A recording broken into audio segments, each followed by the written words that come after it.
Therefore, considering what's best for you, Virgil said to Dante, I judge that you should follow, I should guide, and hence through an eternal space lead on. There you shall hear shrill cries of desperation, and see those spirits mourning ancient pain, who all cry out for death to come once more. And then you'll see those souls who live in fire, content to hope whenever that time comes. They too will be among the blessed choirs, to which, if you shall ever wish to rise, a soul will come far worthier than me. I must at parting leave you in her care. Reigning on high, there is an emperor, who since I was a rebel to his law, will not allow his city as my goal. Through me you go to the grief-racked city.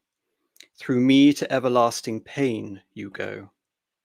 Through me you go and pass among lost souls. Justice inspired my exalted Creator.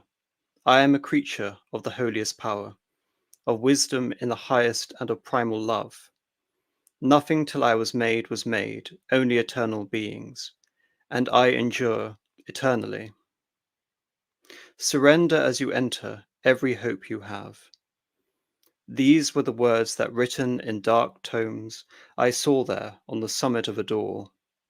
I turned, their meaning, sir, for me is hard, and he is answering as though he understood.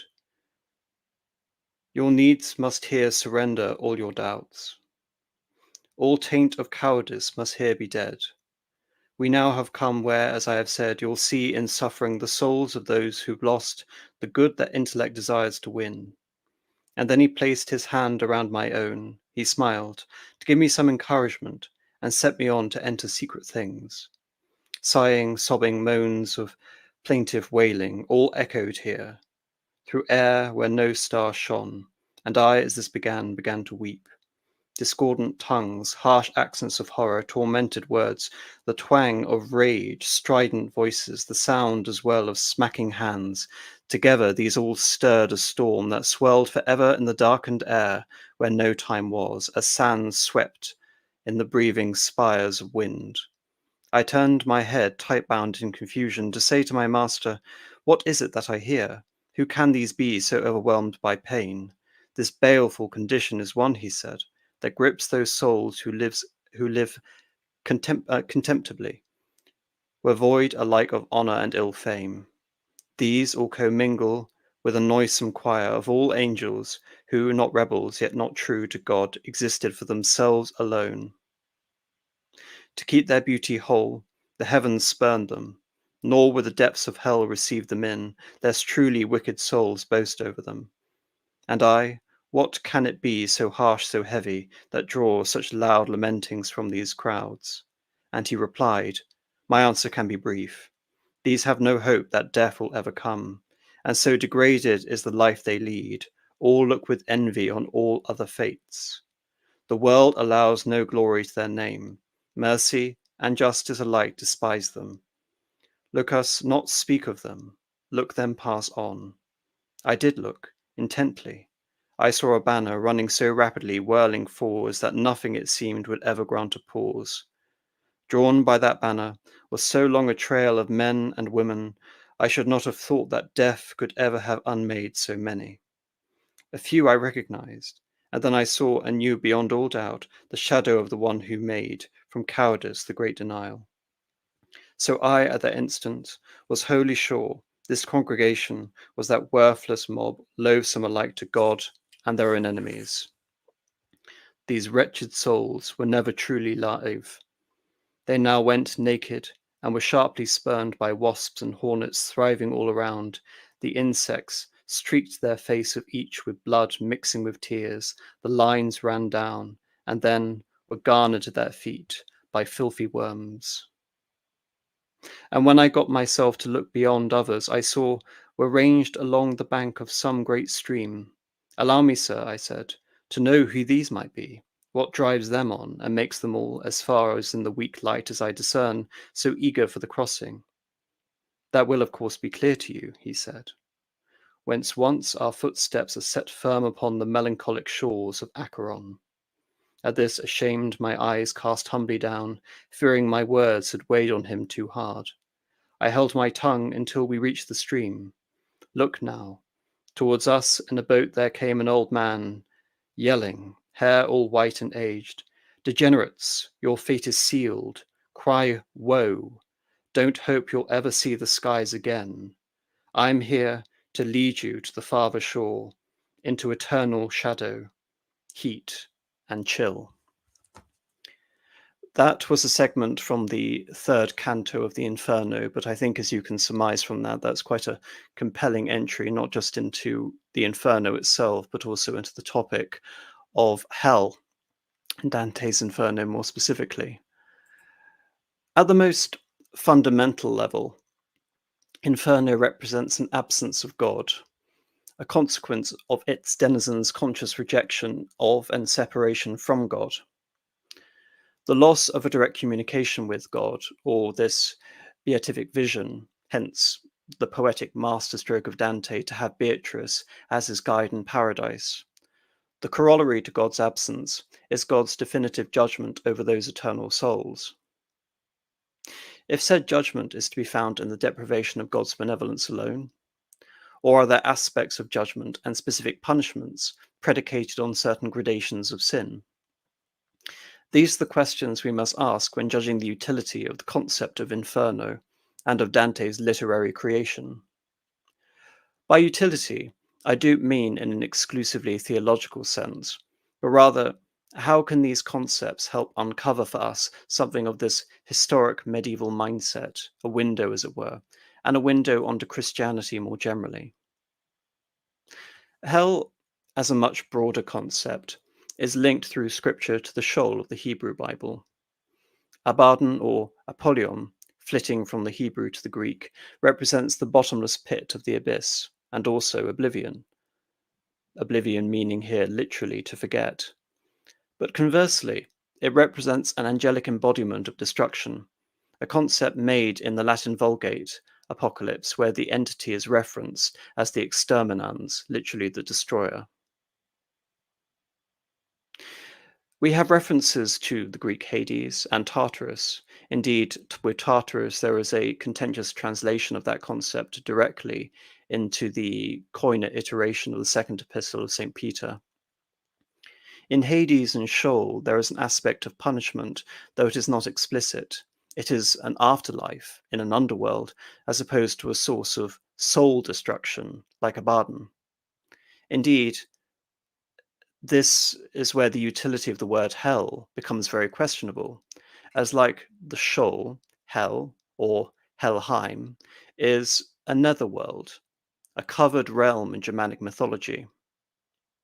The judgment aspect to Helheim is that its denizens did not die in glorious combat, unlike the denizens of Valhalla. Indeed, this is a concept which is incompatible with Christianity. And yet, Germanic language groups have inherited the word, which has become synonymous with Christianity, ironically for those who critique the word from without Christianity. Indeed, the Latin word infernus, from which inferno is derived, is a reference to the lower regions of Hades. The association of inferno with fire comes from a Latin translation of Gehenna. Gehenna, which is a physical valley surrounding Jerusalem, cursed by the prophet Jeremiah, an essential inspiration for Dante, after the kings of Judah were involved in the ritualistic burning of children. In the Gospels of Matthew and Mark, Gehenna refers to the afterlife, and where its associations with fire are made explicit. There are also other interesting implications when coming to Gehenna. After Christ is crucified on Golgotha, we note that we have the harrowing of hell. So indeed, Gehenna may not just represent hell, but represent a gateway to hell surrounding Jerusalem. And I'm also put in mind of the dream journey of Muhammad over Jerusalem. Maybe again, it's both the access point to hell as it is to purgatory and ultimately the heavens, but I don't have time to get involved in Islamic readings of Dante for this stream. From these myriad mythical, historical, and scriptural sources, we arrive at the Inferno. Greek mythology adds, at the very least, rich allegorical content and symbolism, without which the Inferno as a creative construct could not exist. St. Thomas Aquinas had explored the topic of hell in his Summa Theologica. To this, we add the integral role of prophecy in Catholicism, most notably the Apocalypse of St. John, but also the visions of St. Columba. St. Catherine of Siena experienced her visions a few decades after Dante's death. Then finally, we arrive at the more secularized conception of the poet as prophet, a la Thomas Carlyle, returning to Dante's debt to Virgil. And here I'm reading a very brief segment by Charles Buxton on his Prophets of Heaven and Hell.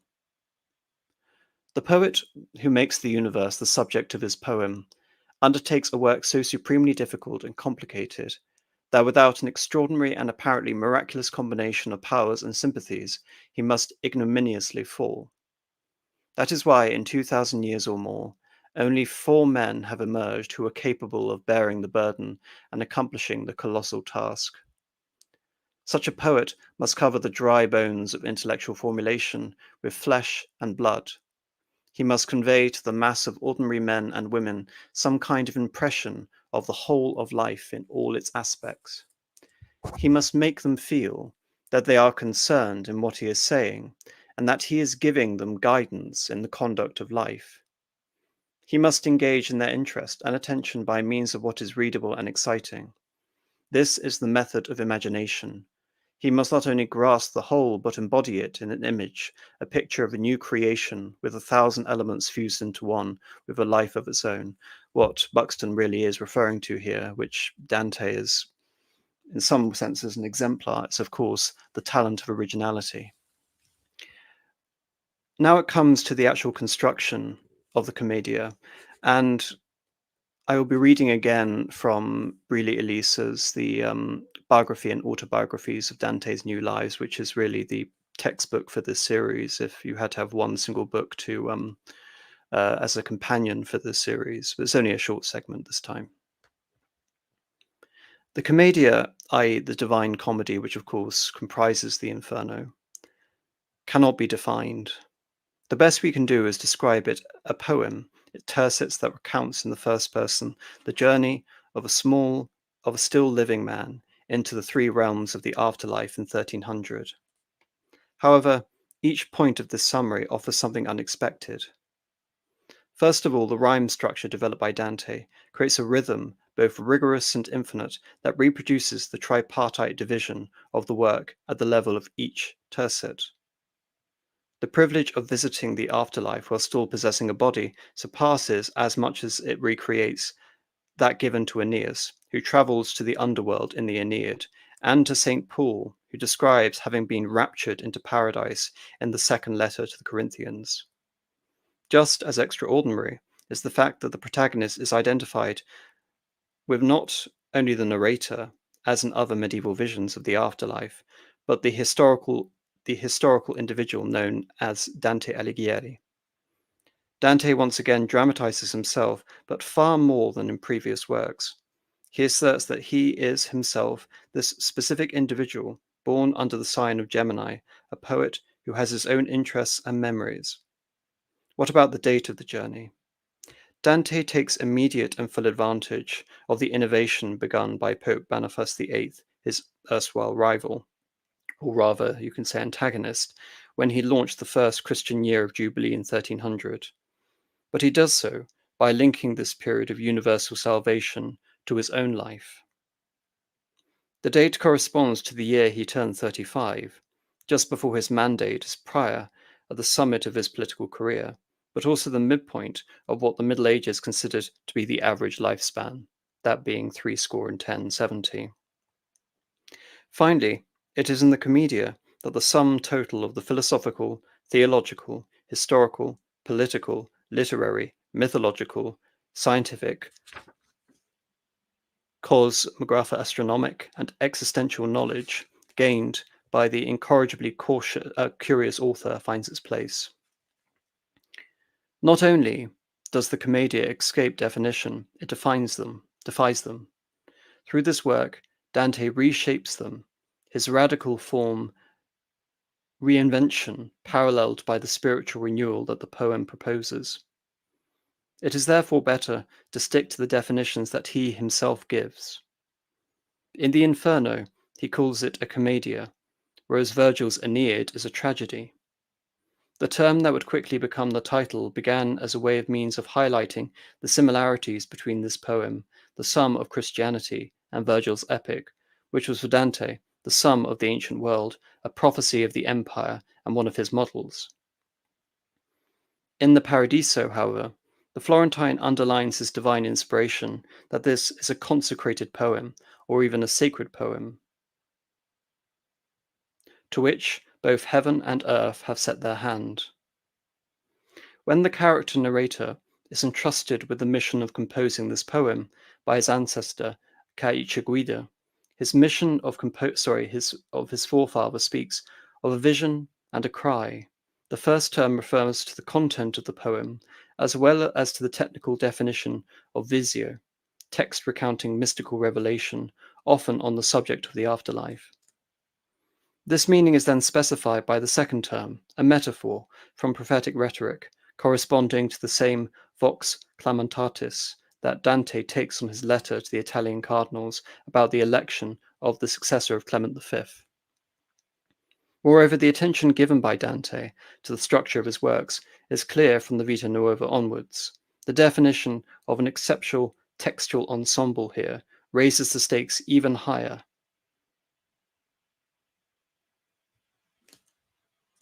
The variation is not surprising. Dante tells us that the composition of the Commedia was ongoing for many years. Which years were these? If we compare the internal dating element, the references to history that are included in the poem, and the first mentions of it by its readers, we can calculate the delay between Dante putting the final touches to his cantiche at the moment at which they became accessible to the public, or cantice. Using this method, we can say that Dante was still working on the Inferno in 1310 and probably in 1312, and that this first part was circulating by the second half of 1314, when another banished Florentine, Francesco di Barberino, referred to it. The Purgatorio was still in progress by October of 1315, and the earliest evidence for its circulation comes from not long after. Some of Dante's lines inspired the tercets painted by Simone Martini under the Maester in the public palace of Siena in 1316, as well as the translation into the vernacular of the Aeneid by Lancia in 1316-17, and again by Ugo Ghieri at an unknown date. The most recent references to contemporary history in the Paradiso concern events that took place in 1316. The Commedia therefore occupied Dante for at least 10 years, and doubtless more, even if we cannot be certain.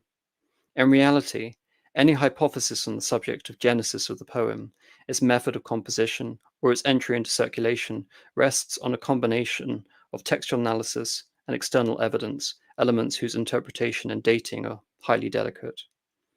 Three pieces of philological evidence must nonetheless be highlighted. First, the number of variants that can confidently be attributed to Dante, even in a poem of this size, is practically zero. Second, even if parts of the Commedia evidently circulated before Iaco compiled his manuscript in 1322, this does not necessarily mean that they were published as we might understand it today in 1322. Moreover, this early circulation has left only indirect traces in the sources. Finally, the Comedy contains some internal inconsistencies. Taking these details together, it seems clear that Dante did not retouch his poem after it entered into circulation. Many scholars have connected this tripartite poem and its tercets to the Christian Trinity. This comparison also holds true on another level. The Commedia, and its lines are steeped in history, a history that goes ever forward and does not allow what has been said to be rewritten, only to be reinterpreted. The inverse is also true. The afterlife created by Dante in his poem has much solidity and such an appearance of eternity that it has always been difficult to see it as a simple artifact.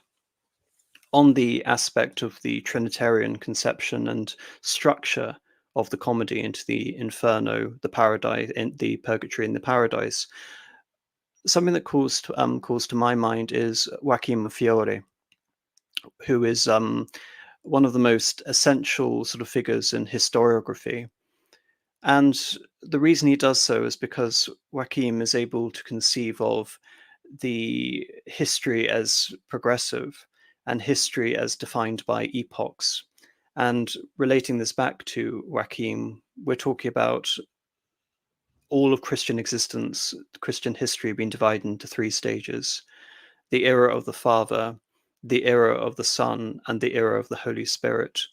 So, as this is as much, you can say, a theological history as any other sort of work in terms of trying to find a definition to it, which the New Lives doesn't attempt to. I think we can look back to this. Indeed, getting into the historiography of Joachim Fiore is actually something I'm hoping for a future episode of this series, Intrusible Chamber, but we'll see how far we get. This PowerPoint, this slide I have up at the moment, hopefully is going to be of some use when trying to ascertain exactly where we are in the grand scope of the Inferno. For this episode this evening, is going to be two parts, the Inferno. So I'll be referring to the aspects on the left, upper hell, the limbo, and the vestibule. And I want to start off with the vestibule by reading an article by J.A. Berthoud. And as with all of these segments, you can find the references for all the reading material in the description of this episode. It is well known that Dante's Inferno represents an ethical system worked out with a medieval zeal that at times borders on the pedantic. However, it must be said that this ethic is, for Dante, neither theoretical nor abstract, and that his own arrangement of sins into descending degrees of infamy is one which still strikes us in the 20th century as relevant and central. Of course, he's writing this in the 20th century, but updated for the 21st century, I believe it's just as relevant. His classification determines the geography of hell. Broadly speaking, the sins are divided into two groups: those inspired by perverted desire on the one hand, and those prompted by perverted will on the other. The latter Dante considers more heinous for the reason that the whole man participates far more fully in their performance. We commit some sins because we are weak, others because we want to. In the first case, we have fought a battle which we have lost. In the second, we have not even lifted our arms from the wall.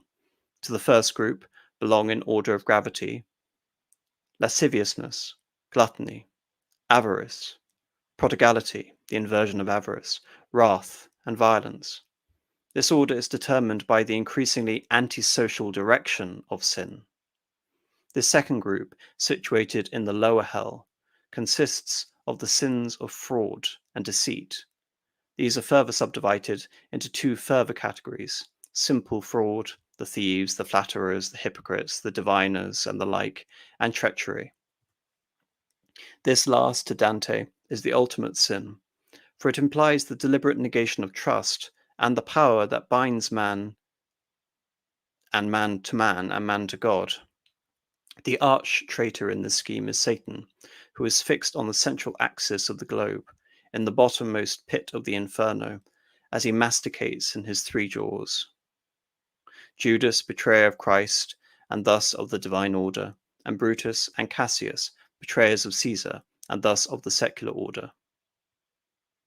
This system, which derived as it is as much from the Aristotelian Thomistic ethic, i.e. St. Thomas of Aquinas, writing only a few decades earlier, may at times seem contrived and abstract, given the intense poetic life by the episodes that fit into it. However, here we can penetrate into hell, We are not simply experiencing a physical descent, but a dizzying moral subsidence. And here he goes on to relate back to Canto 3, which I began this presentation on, by referring to the vestibule and what Dante would have been aware of Pope Celestine V's idea of the Great Refusal. And the Great Refusal, as we will find out, goes well beyond simple cowardice. I begin by drawing attention to an unusual and momentous episode that befalls Dante in the very first stage of his journey. Readers of the Inferno will remember that he is accompanied by his guide, teacher, and leader, the poet Virgil, one of whose many functions is to interpret and explain hell to him. No sooner has he crossed the infernal gate than he finds himself in a kind of antechamber or vestibule. He is not yet in hell proper, that is, he has not yet crossed the river Death, Acheron, nor yet met the savage bureaucrat Charon, who transports the souls to the Neverbank. As he looks about, therefore, he discovers a kind of no man's land, a place that admits neither life nor death. It is Dante's unique and original offering, for here he follows only minor precedents, like the one I mentioned with Celestine V, to those whose sole distinction is mediocrity, whose sole achievement the fact that they have never done anything at all.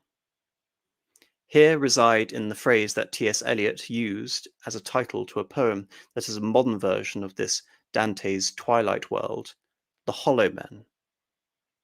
And this is the scene taken, I'm using the Kirkpatrick translation, but here I'm reading from the Sinclair translation.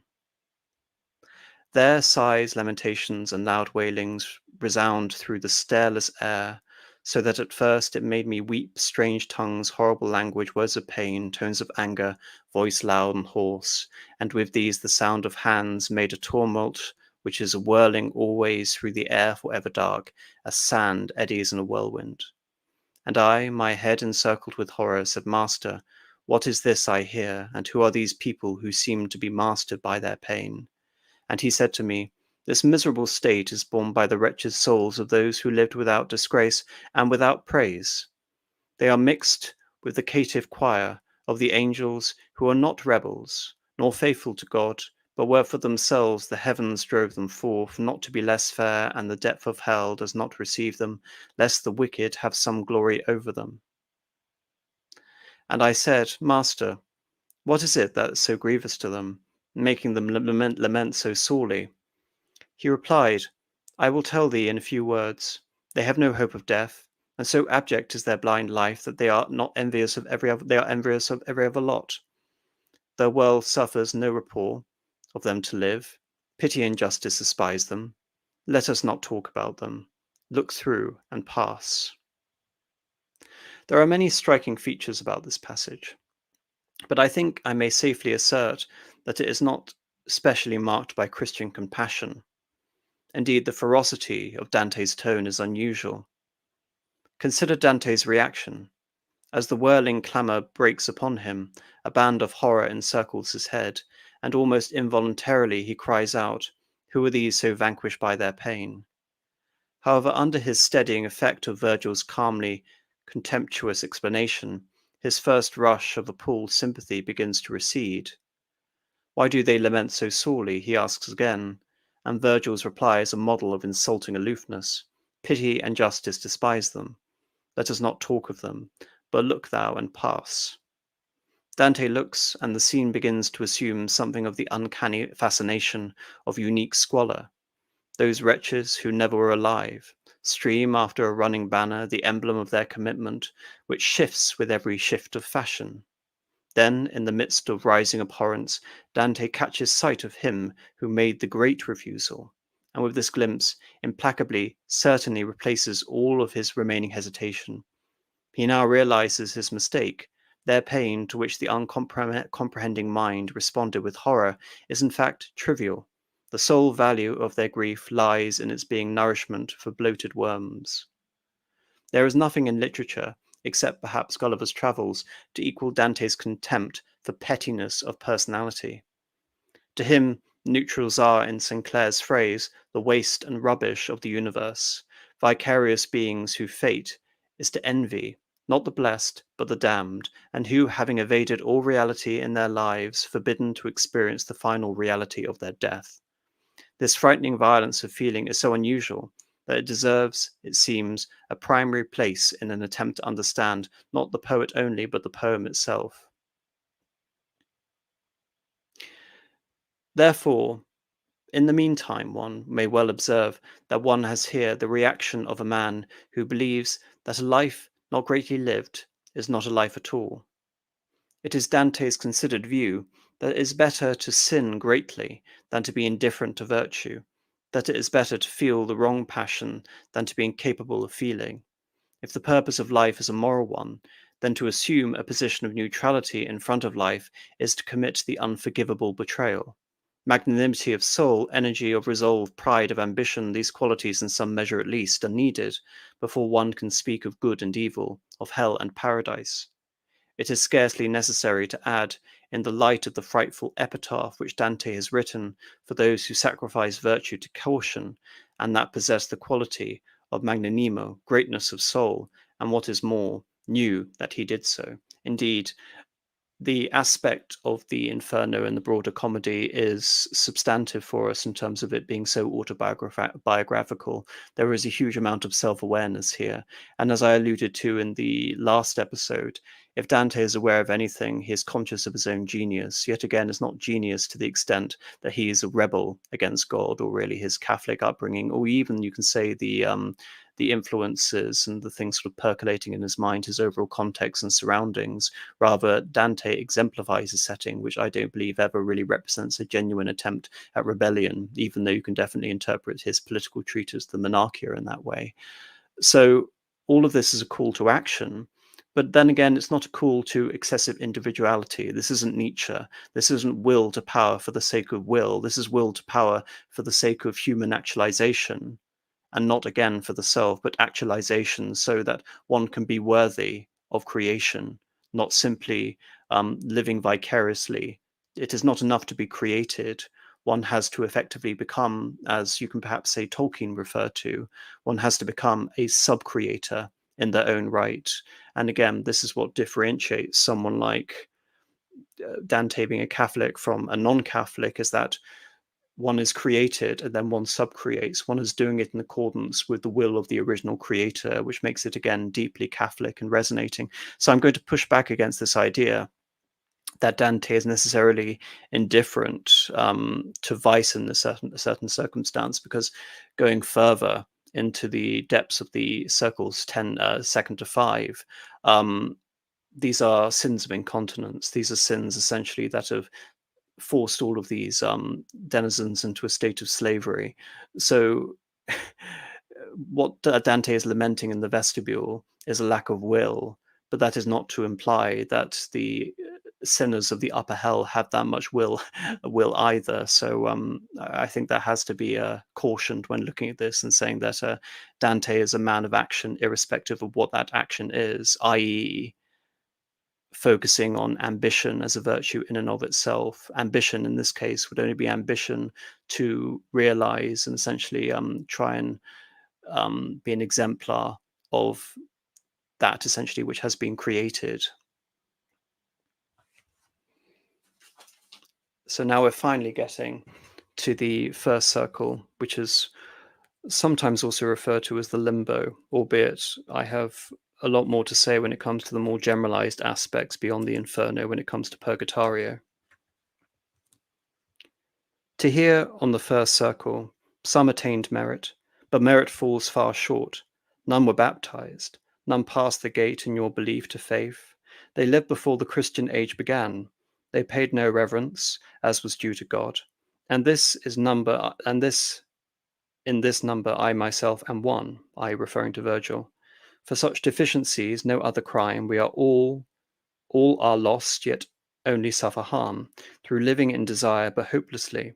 At hearing this, great sorrows gripped my heart, for many persons of the greatest worth were held, I knew, suspended on the strip. Now, someone in the chat has already mentioned that Dante has been unfair in his conception of the pagans, but I don't really think that is the case. He tackles with this issue, I believe, very subtly, and in a way which I think actually has sort of profound implications. Notice how I'm focusing on the entry point before we even reach hell, because when we actually get into the upper hell, it actually becomes far more, you can say, obvious what Dante's conception and intentions are, where it almost seems more interesting in the upper rung. So, for example, in the first circle, Dante encounters Homer, Horace, Ovid, and Lucan, and of course, with Virgil, Dante, of course, being effectively self-admitted to be a genius, considers himself to be the sixth of the great sort of poetic sextet.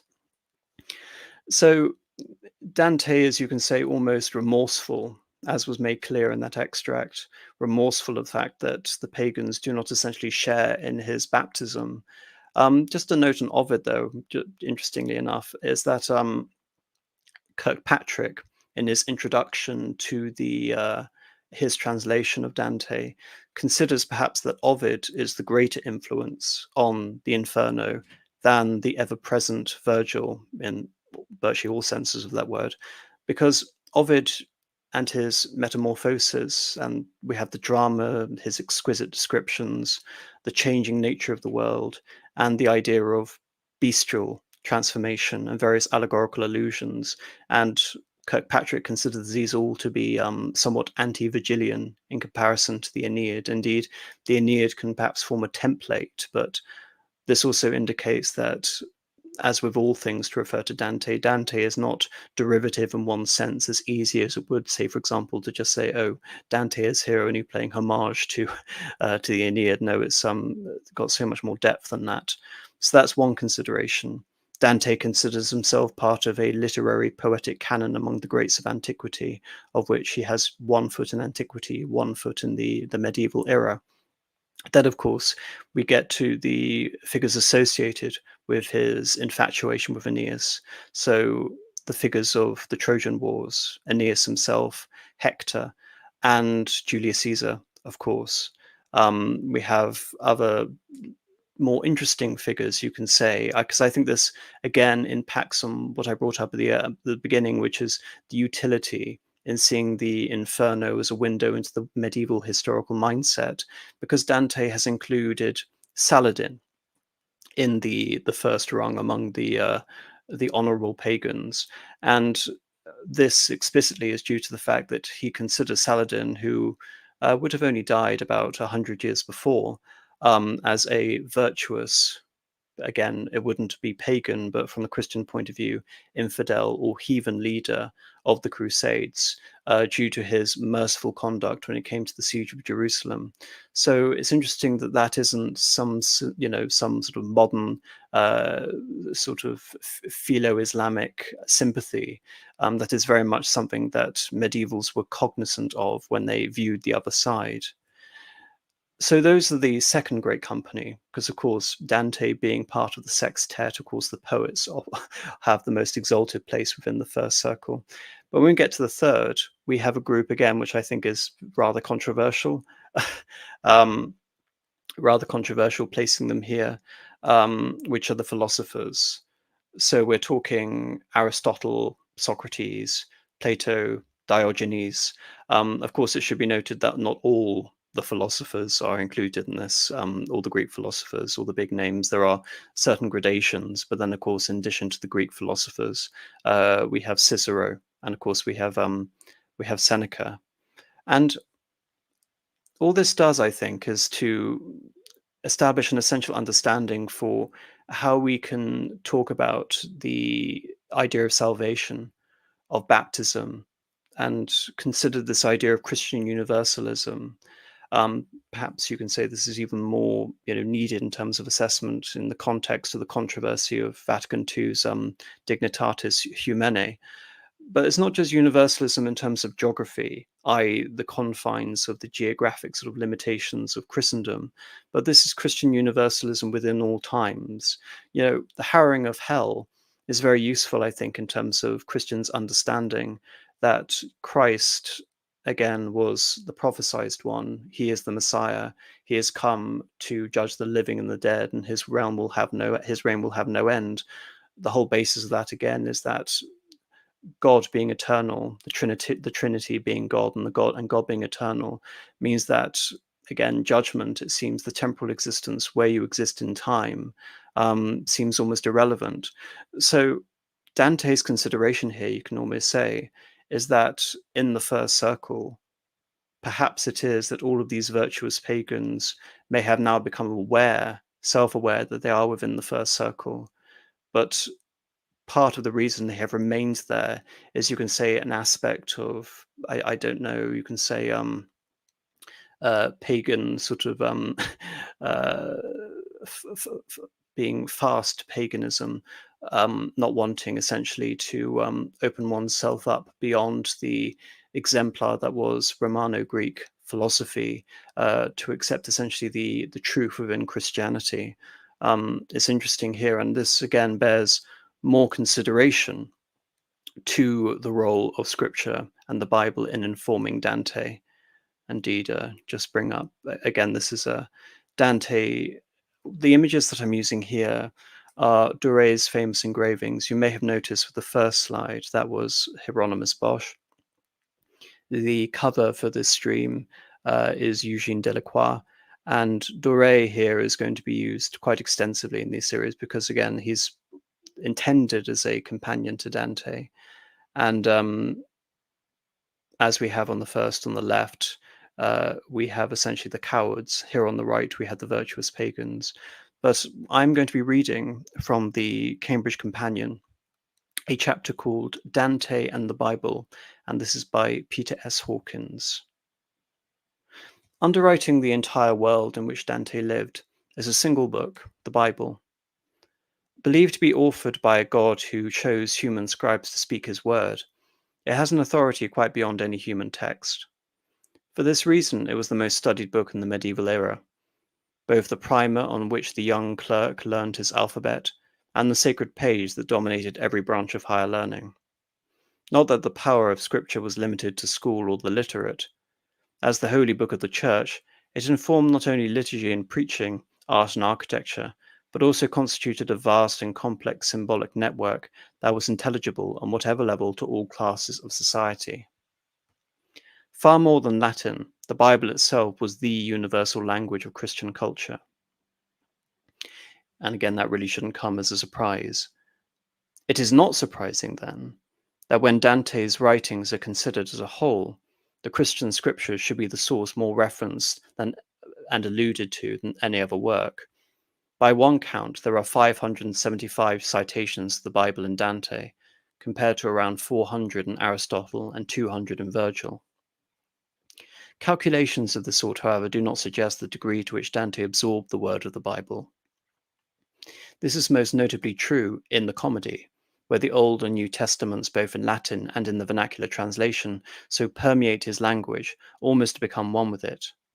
Sometimes the poet will quote the Bible, or will openly draw attention to its relevance. Far more often, however, he will allow its presence to go unannounced, relying on the reader to catch the biblical resonance and make something of it.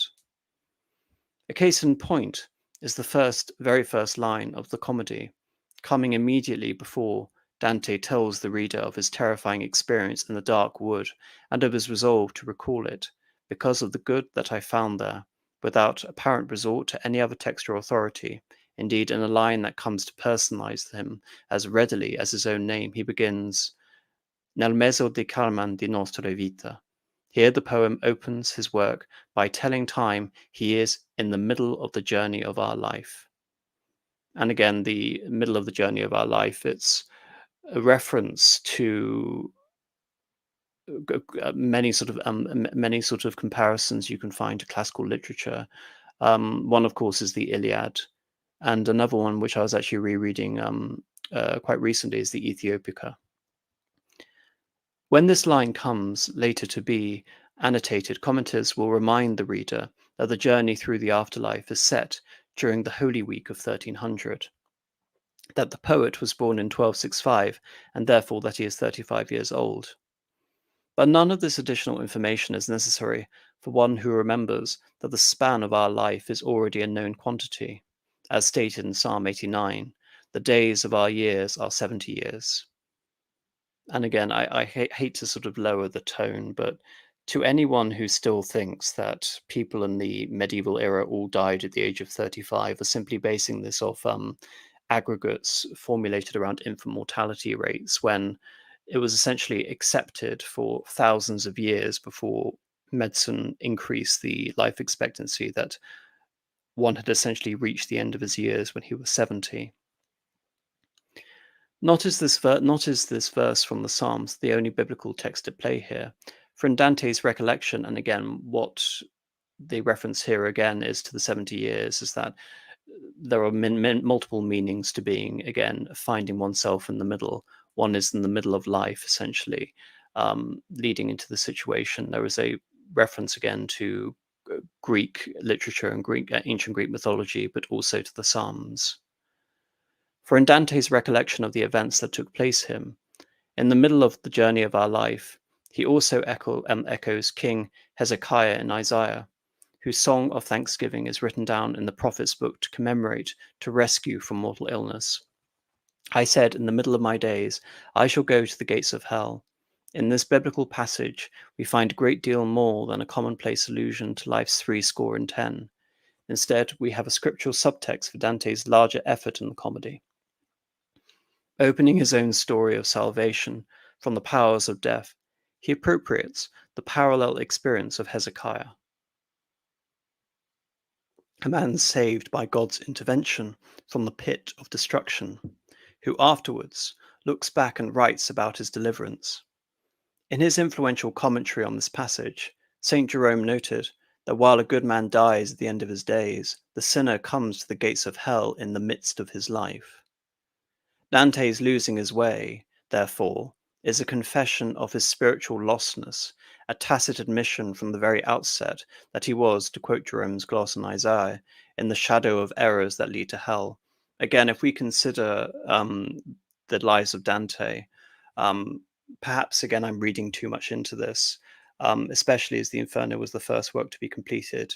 But if it wasn't circulated until 1314 and then wasn't adapted after that, maybe the impending or the fact of Dante's exile may have weighed here in terms of his conception or retroactive understanding by placing this in the year 1300.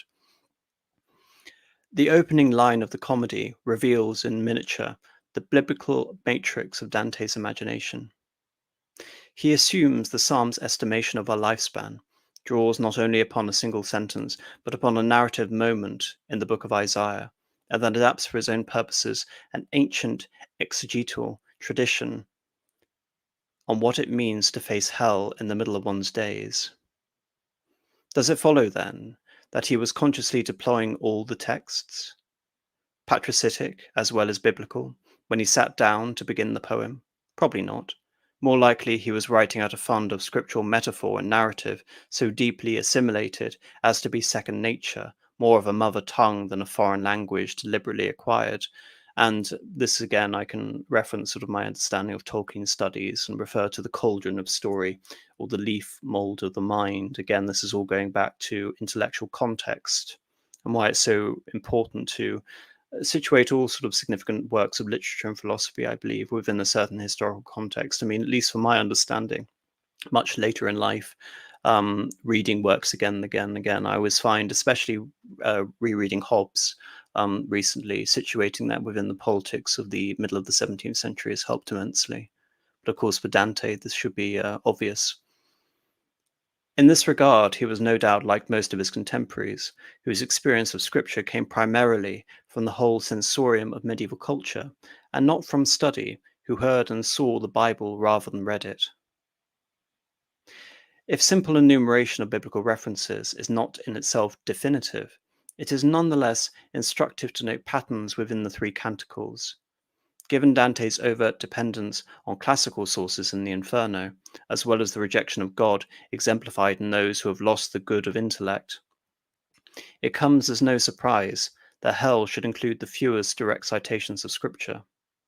Nor is it difficult to see why in the Paradise, sorry, moving on, reading too far. However, the comedy is a narrative before it is a theology, or more precisely, the theology evolves with the narrative, sometimes more, sometimes less explicitly, and it seems more faithful to that theology to discuss in rough narrative order theological dimensions of a few of the major actors and events in the journey. Familiarity with Dante's text and lack of familiarity with the theology of Dante's age often combine to blunt the edges of many of the comedy's surprises. So it is, I suspect, with the appearance of Virgil as the first dramatic person of the poem, apart from Dante himself. Yet surprised it ought to be, for Dante's guide through most of the journey in the realms beyond death is a pagan.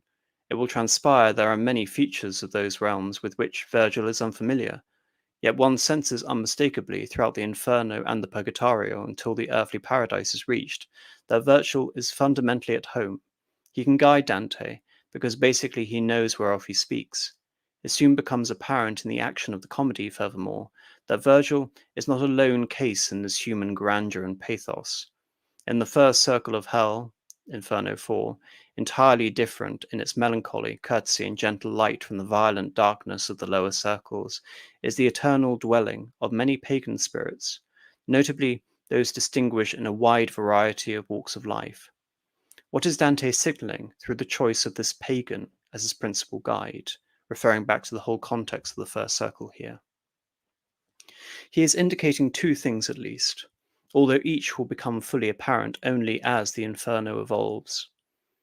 What the appearance of Virgil immediately suggests, through his being appointed, more precisely requested, by Beatrice, who again, the embodiment of love, but also beatitude, heavenly salvation, the beatific vision, as I brought up earlier on, to guide Dante through the realms of sin, is that Virgil is aware of what constitutes those sins, and is not blinded to their nature by having been tainted by them.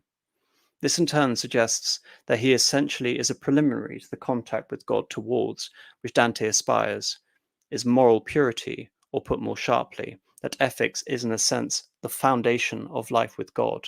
The unfolding of the narrative amply confirms this initiative sense of the significance of Virgil. Speaking of the pagans, eternally imprisoned in the first circle, of whom he is one, Virgil states briefly, they did not sin. This impression that Virgil, like the other pagans in the circle, is without moral fault is reinforced by this conduct in hell. But it is not in fact until the beginning of the Purgatorio that the impression is explicitly confirmed. They're referring to the moral virtues. Virgil declares of these pagans, without fault they knew the moral virtues and carried them out in their entirety. Virgil, then the epitome or epitome of the virtuous pagan, suggests by his person and his words that God will be revealed only when the human being lives a moral life. Indeed, the very structure of the Inferno and the Purgatorio conveys the point. With the partial exception of the sin of heresy, condemned in the Circle 6, none of the sins punished in hell, and purged in purgatory are specifically Christian. All lie within the moral ambit of human capability. The choice of Virgil as guide signifies, then, that what God requires first for happiness on earth and happiness in eternity is the living out of moral virtues, and that with or without the aid of grace, moral perfection lies within human reach. This point would strike home all the more forcefully to Dante's contemporaries, since according to the common theological tradition of the time, no figure as Dante's Virgil could exist. For theologians of that period, no pagan untouched by the grace of God could live a morally perfect life. The bias of original sin inherited from Adam would lead him inevitably to sin personally. Viewed against this background of such a tradition, Dante's Virgil stands as a quite unexpected testimony to the primary importance of moral virtue.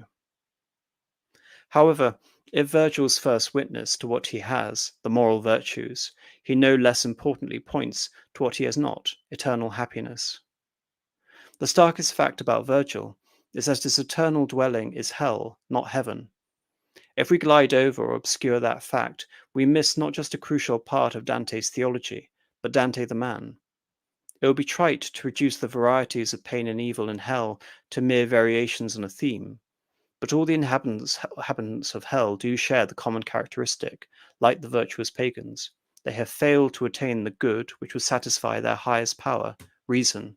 They have eternally lost God. The horrendous physical pains of hell are in addition to the single negative pain whose bare essence is endured by the virtuous pagan who, as Virgil puts it, without hope live in desire. This is undoubtedly an aspect of the comedy which most modern readers find difficult to seriously consider, far less feel sympathy towards. It is, however, we would enter into the mind of the man who wrote the comedy, into what impelled him to write the poem, then we must ponder the basic fact that in his eyes Virgil is eternally unfulfilled, and the sinners are forever in torment. For Virgil and the virtuous pagans, this is tragedy in the strictest sense, for the eternal denouement of the moral life has come about inevitably despite their best endeavours. For the sinners, proper their fate is the result not of tragedy but of folly. It is because of their worst endeavours that their eternal fate quite unnecessarily comes about. So moving on from, again, less you can say the judgment, but more, as has been pointed out, the tragedy that represents the first circle, and what we really have to consider when it comes to concepts such as original sin and the idea of baptism and the unity of the church and no salvation outside the church, and how these things again exist historically before time as they do geographically. That again is going to come up when I discuss purgatory, but finally moving in to upper hell and beginning with the second circle, we have Minos, who essentially is the confessor of sin in order to enter the hell proper. And of course, Minos is based on Minos of Crete, whom here Dante has essentially cast in the role of the judge Rhadamanthus, who also happened to be another king of Crete. In order to get in, Virgil has to rebuke Minos before essentially witnessing the denizens of the circle of lust. And again, this is important. This is a journey. Dante doesn't have to essentially be admitted into the ranks of hell in terms of being able to descend. But one of the novelties of having Minos again, Minos of the Labyrinth, hence the Minotaur, who again makes an appearance later down as the depths of hell, Minos, in the guise again of a serpent, essentially declares the rung upon which the person entering into hell will descend, based on essentially the level of which his tail has been coiled. So very sort of fascinating imagery in terms of, again, the something he's going to bring up time and time again in terms of the association of transformation and metamorphosis with certain creatures having originally been human beings now have come to assume these eternal roles, whether it be Minos, whether it be Cerberus, whether it be Geryon. But as we're sort of entering here, we have now finally entered into hell, and Dante is seeing the circle of lust. Here he sees Queen Dido, who is the jilted lover of Aeneas, and then orders sort of historic revenge to be cast down a curse upon the house of Aeneas.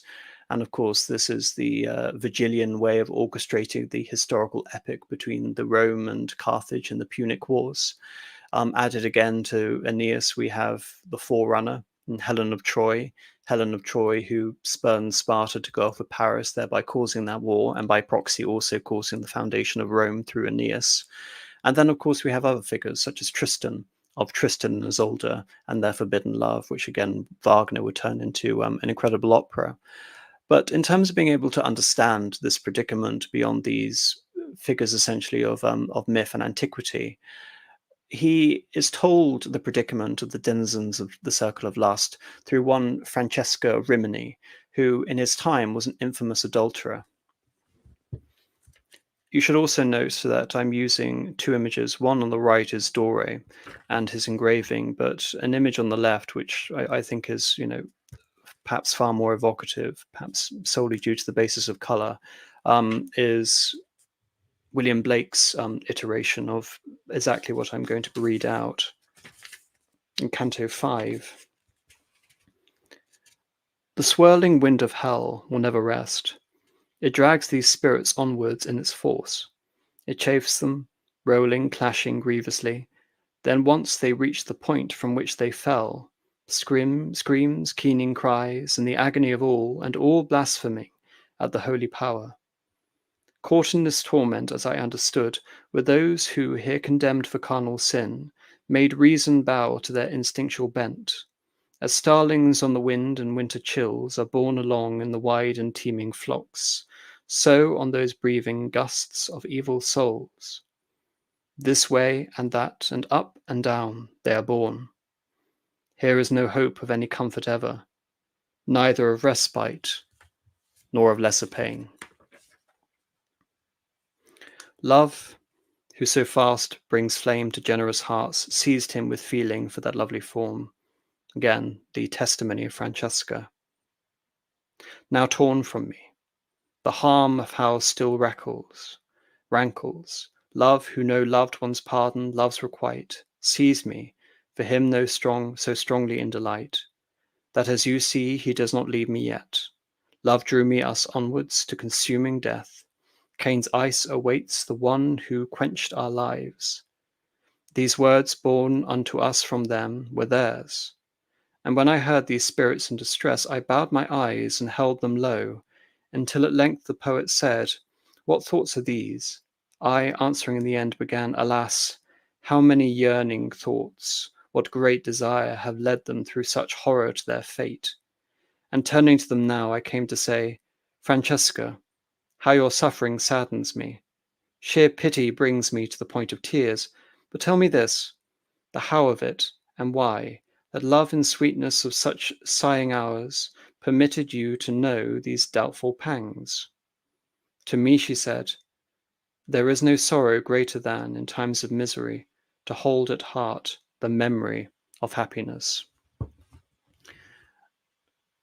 I think this is, again, you can say, a very revealing passage into Dante's own life, not just in terms of his infatuation with Beatrice, not just infatuation, you can deification of Beatrice, not deification in a literal sense, of course, which Dante would consider blasphemy, but making her the beatific vision in and of itself, being the means with which he can communicate with the heavenly paradise.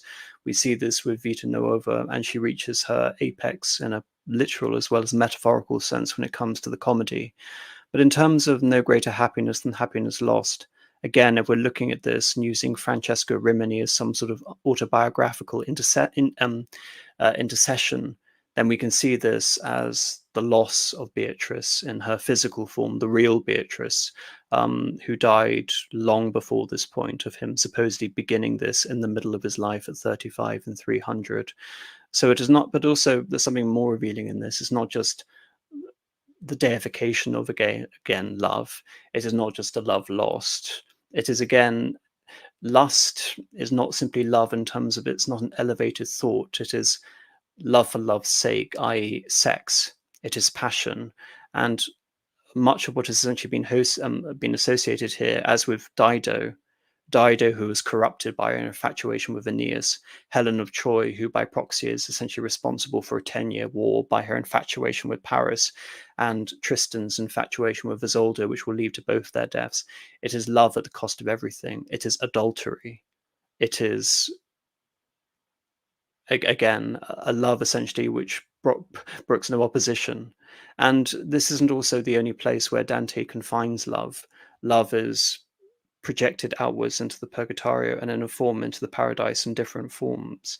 But this, you can say, is the most tragic aspect of hell. It's the most sophisticated aspect of it. But nevertheless, it is the most degraded form of affection here. There is also a reference to, in terms of all the sort of going back to Tolkien, the Cauldron of Story, and all of these various inferences, we come to figures such as Lancelot and Guinevere. Guinevere's adultery, and we go to the old French Grail cycle, and this idea of him being impressed, Dante being impressed from the courtly romantic literature of the preceding few centuries. And indeed, not only in terms of the style of old French literature also, but going back to what I said actually in episode 1, which is these various influences, poetic influences on Dante, and them coming to an understanding and appreciation of the uses of the vernacular, not just, you can say, in the more trite sense of using the vernacular, the local tongue, as a means of wooing girls and seducing them through poetry, but in a sense of essentially allowing for Tuscan, and later what we see Tuscan as being the vehicle for the modern Italian language, essentially, as essentially being, not, you can say, beyond his ability to communicate to commoners and people, beyond, you can say, the limitations placed around Latin to an intelligentsia, but Dante's way of using the Tuscan dialect has again immortalized him within the whole scheme of Italian sort of historical mythology. So now we come to the third circle, and I'm reading from Canto 6. I am in circle 3, and rain falls there, endlessly chill, accursed and heavy in rate and composition never new. Snow, massive hailstones, black tainted water, pour down in sheets through tenebrae of air. The earth absorbs it and all, and stinks revoltingly. Cerberus, weird and monstrously cruel, barks from his triple throat in cur like yowls over the heads of those who lie there drowned. Another painting by William Blake.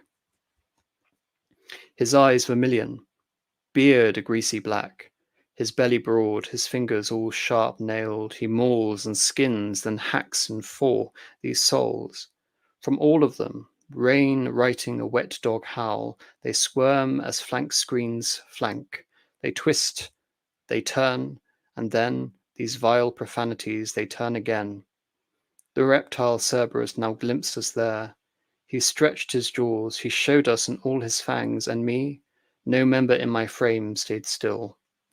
My leader, referring to Virgil, bending with his palms wide span, scooped dirt in each hand, and then his fists both full, hurled these at sops down all three of the ravenous throats. A hungry mongrel, yapping, thrusting out, intent on nothing but the meal to come, is silent only when its teeth sink in.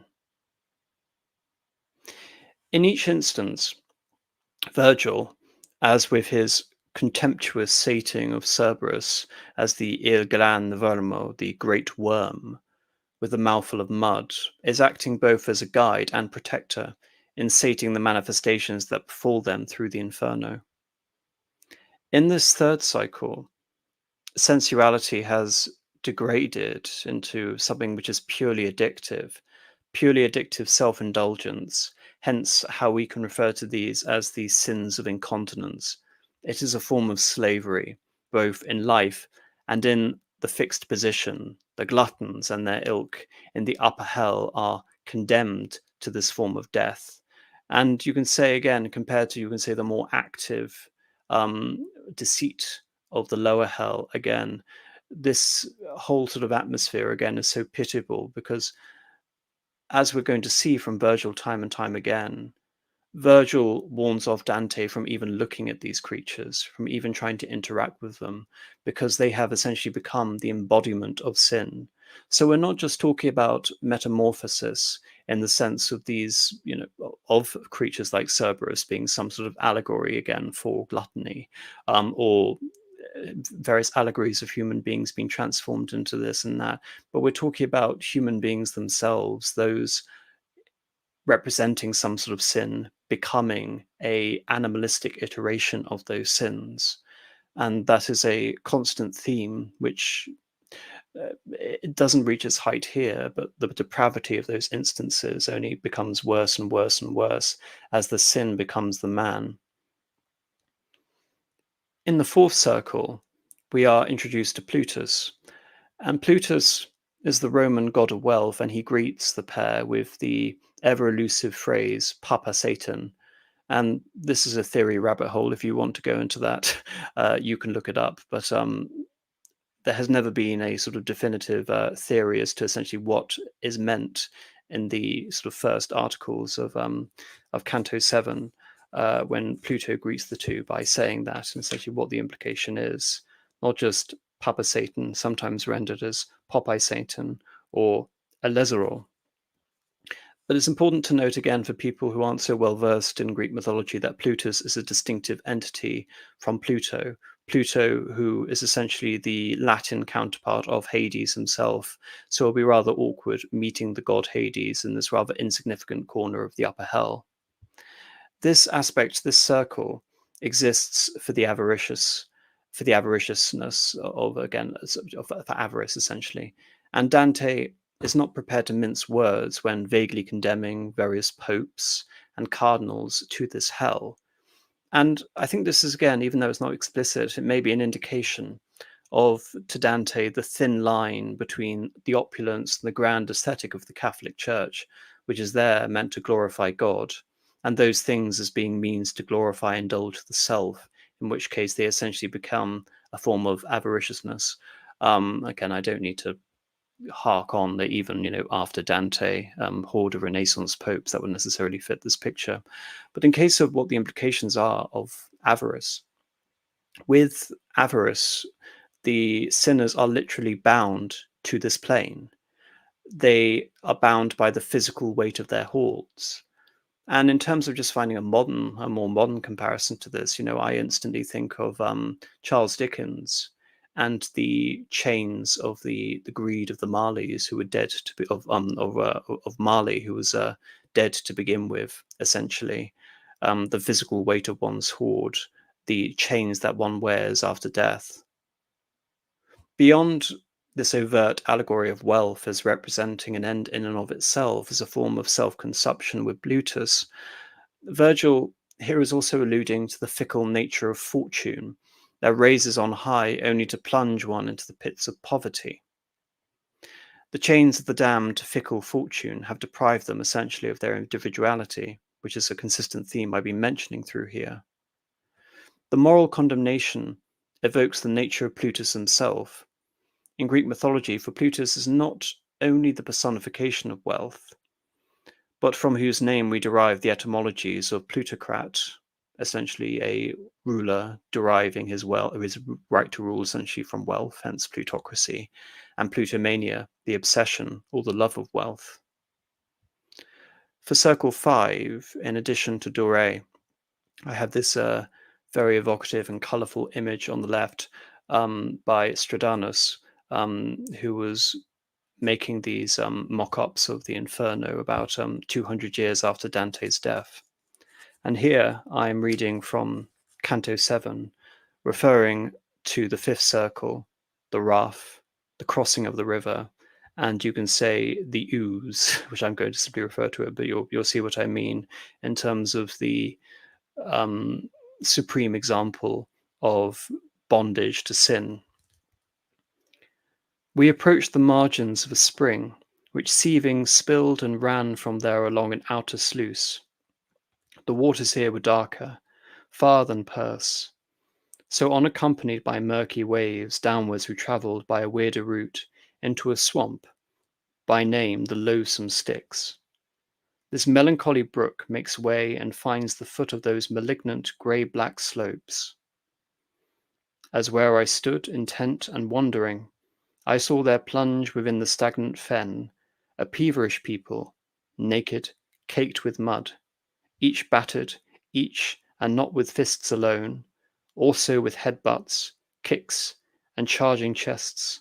Their teeth, too, tore them bit by bit to shreds. You witness now, my gentle teacher said, the souls of those whom anger overthrew.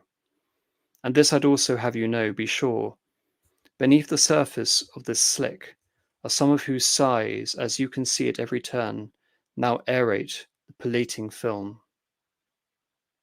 So struck there fast in slime, they hum, mournful we were.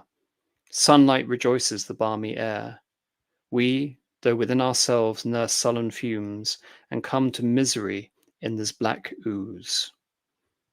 That is the hymn each gurgles in his gorge, unable to articulate a single phrase. I think perhaps there is also a more sort of descriptive reference to this, not just in hell, but also in terms of being able to actually quantify wrath. I can speak from personal experience in terms of when one is so overwrought by rage, and to the point it essentially consumes you, that you almost find it difficult to speak. But imagine it effectively stuck. You're stuck in this state for all of eternity, that feverish pitch of rage to the point that it consumes your very soul. And of course, in such a state, you have very limited capacity for reason. And of course, you really care for nothing else apart from basically to sate that rage by whatever means necessary. And thereby, as we see with gluttony, and as we see with avarice, and to a much lesser extent lust, it is the sort of sin which transforms, metamorphoses, and destroys. And AM getting mad to the point of raging. Yes, funny enough, I do have a wide range of emotions, believe it or not. Here we reached, in fine, the bottom of a tower. And so I say, continuing, that long before we reached the bottom of that lofty tower, our eyes had travelled upwards to the summit, drawn by a pair of tiny flames set there, as now we saw, to signal to a third, so far away the eye could hardly grasp it. I turned towards the ocean of all wisdom. What do they mean? I said to him. What answer does the Father Fire now give? Who makes these signs? And he, across those waves of foaming mire, you may already glimpse what they had been waiting for. You may already glimpse, unless it still goes hidden by these marshy fumes. No bowstring ever shot through air an arrow rapider than now. At speed I saw come on towards us there, a mean little vessel, within it, as pilot plying these waters, a single galley man who strained the oar, squealing, "You fiend! You've got it coming now." "Philologias, Philologias," my master said, "your screams and shouts have this time little point, we're yours, but only while we come this marsh, like someone hearing that a massive hoax has just, to his disgruntlement, been pulled on him." So Philologias now stood in pent-up rage. My lord stepped down, and entering the boat he made me, in my turn, embark behind. The hull seemed laden, only when I did. At once my leader boarded me as well, the ancient prow put out. It sawed the waves more deeply than it would with other crews. So rushing forwards on the lifeless slick, there jerked up fronting me one brimming slime, who spoke, "So, who you come too soon are you?" And my riposte, "I come perhaps, I'll not remain, but who might you be?" Brutishly befouled. His answer was just, "Look at me, I am one who weeps." And I to him, "Weep on in grief, may you remain, you spirit of damnation. I know who you are, filth as you may be." And then he stretched both hands towards our gunwales. My teacher, though alert, soon drove him back, saying, "Get down, be off with all that dog pack." And then he ringed both arms around my neck. He kissed my face, then said, "You wrathful soul, blessed the one that held you in her womb." That man alive flaunted his arrogance, and nothing good adorns his memory. So here his shadow is possessed with rage. How many in the world above pose there as kings, but here will lie like pigs in muck, leaving behind them horrible dispraise. "Sir," I replied, "this I should really like before we make our way beyond this lake, to see him dabbled in the mind-strewn." He gave me an answer. "Before that shore has come to view, you'll surely have your fill, and rightly you'll rejoice in this desire." Then moments on, I saw the sinner ripped to vicious tatters by the mud-caked lot. I praised God still, and still give thanks for that. "Get him," they howled. "Let's get him, that crazy Florentine." He bucked, he balked, turning the Guelph turned teeth upon himself. We left him there. Of him my story tells no more, and yet my ears were pierced with cries of pain, at which I barred my eyes intently forward. On the precipice of the city of Dis, which is essentially the host for the lower circle, Dante is accosted by Argenti, the Guelph. The insinuation is that the Argenti family had played a part in the seizure of Dante's property in Florence when he was forced into exile. Indeed, this is an unremarkable reminder of Dante's exile and a realization of Dante's own sense of injustice done unto him. Yet, this is also compelled with an awareness of his own sin. Though Argenti is already condemned to the muck and torn apart by the other sinners, Dante still has hopes of redemption. And I want to reread that short segment, which is, "And my riposte, I come perhaps I'll not remain, but who might you brutishly be fouled?" His answer was just, "Look at me, I am one who weeps, and I to him, in grief, may you remain, you spirit of damnation. I know who you are, filth as you may be." And then in response to this, Virgil replies, "You wrathful soul, having kissed him, blessed the one that held you in her womb." Here, it has been referenced earlier that there are many hints of scripture seeded throughout the Inferno and the entire comedy, and that to essentially have a blinkered understanding which isn't informed by this, or a non-Christian understanding, has, quote, essentially blunted the edges of the incisiveness, essentially, of this. And this is because Virgil is echoing a response within the Gospel of Luke, and to this, Christ responds in Luke. "Blessed rather are those who hear the word of God and obey it." It is possible that those actually reading may have understood this and understand that there is a brief temptation here, that within the whole scheme of the loss of his citizenship over Florence and his own intent essentially to treat the wrathful as they are intent to treat him, that Dante is going over to sin. But in the end, he must hear the word of God and obey it. "Dear son, my teacher in his goodness said, we now approach the city known as Dis, its teeming crowds and wealthy citizens. Already, sir, I said, I clearly can make them out, the minarets beyond the moat. As bright and red it seems as if they sprang from fire, eternal fire," he answered me. "Burning within, projects as you can see, these glowing profiles from the depths of hell. We now arrived within the deep dug ditch, the channel round that place disconsolate, whose walls, it seemed to me, were formed of iron." Welcome everyone to the second part of the three-part episode on the Inferno. If there are any technical difficulties this evening, I do apologize. I have been having quite a few in setting this up, but I will endeavor to go ahead regardless. That, taken from Canto 8, is referring to Dante's transition between Circle 5 to Circle 6 and entering the hellscape, that is the city of Dis. The city of Dis is going to form quite a large part of the discussion because in terms of its imagery and its representation, I find the allegory of Dis and the idea of its counterpart in Pandemonium particularly evocative. Indeed, the episode is called Inferno. It is not called Dante's Inferno, albeit Dante is the most prominent aspect of this discussion. Inferno in the sense that this is very much a scriptural and literary analysis of hell in the medieval and the early modern mindset. And so I will be using many references to Milton's Paradise Lost.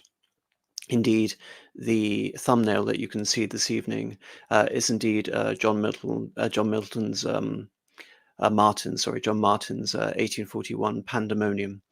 And in that spirit, I'm going to be reading several articles, the first of which is Dante's Gates of Dis and the Heavenly Jerusalem by Denise Heilbronn.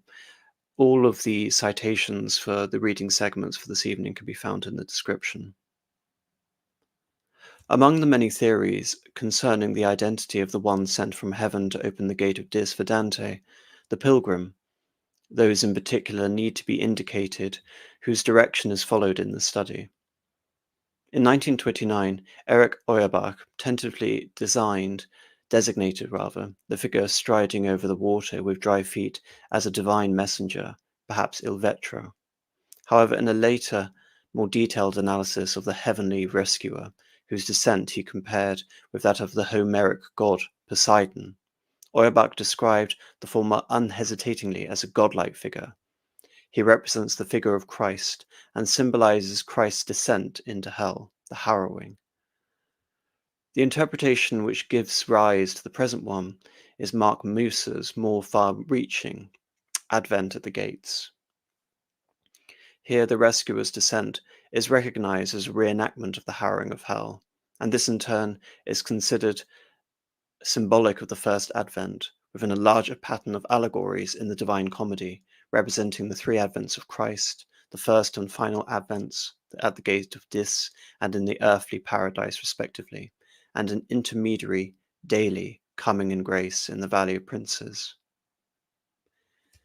If the allegory of the Inferno in the ninth canto is interpreted from this point of view, it becomes possible not only to discover reminiscences of the harrowing of hell, but also to demonstrate that the pilgrim's entrance into the city of Dis is surrounded by the symbolism of the first Advent. As that event is more commonly understood, the pictures I have on display at the moment are, on the left, John Martin's Pandemonium and Stradanus's Dis on the right. Entrance into the city of Dis is surrounded by the symbolism of the first Advent, as the event is more commonly understood, the incarnation, or the descent of the Saviour into the world. Moreover, the setting, the poetic language, as well as the dramatic action at the gate of Dis are capable of suggesting the widest implications of the Advent. The coming of the Messiah was necessitated by the fall, and its promise will be fulfilled at the Last Judgment. Considered a central event in time, therefore, the first Advent leads a deeper significance to past history, as seen in retrospect, present and future history. On the other hand, it is a time of expectation. To reflect these aspects of the Advent in poetry, Dante uses a complex system of polysemy, involving the adaptation of traditional symbolism derived from patristic scriptural exegesis, i.e., inference from the scriptures and interpretation. Yet the literal narrative is never made subservient to the poet's allegorical intentions. Rather, it is imbued with the very drama of the Advent which inspires it. Again, an explicitly Catholic and Christian reading into this, in the same way that Virgil, as the virtuous pagan, and Dante are in some way mimicking a desacralized version of Christ's descent in the harrowing. The poet's address to the reader calls for an allegorical interpretation of the event that climaxes and resolves the entire episode at the gate of Dis, the descent of one who is expected, who reopens the closed gate so that the pilgrim may proceed on his journey to salvation. But the stage is prepared for a major allegory, even before the poet explicitly alerts the reader to its imminence. Certain aspects of the usually well-defined setting of hell are deliberately obscured, and the principal actors in the scene, Virgil and Dante, behave in unexpected ways. The walls of Dis are located in a place set apart from the surrounding otherworldly landscape by its distinct physical and spiritual atmosphere.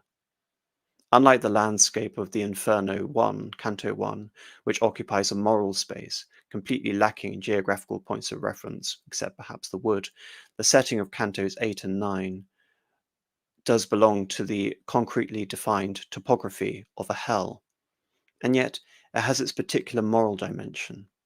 The walls separate the fifth from the sixth circle of hell, but are not in either circle. They divide upper hell from the lower pit, and contain a gate, the second gate, on the pilgrim's journey, through which access to the city must be gained. As a point of passage, this gate, therefore, has a special solemnity. It is reached by way of the fog-enshrouded Styx, whose exact spatial extent is never disclosed. Nevertheless, the wayfarers' circuitous movements along and across the water convey a sense of vast distance and breadth. After having circled the swamp on a wide foot in the wide arc, they notice some far-off tower signals which hint at its expanse.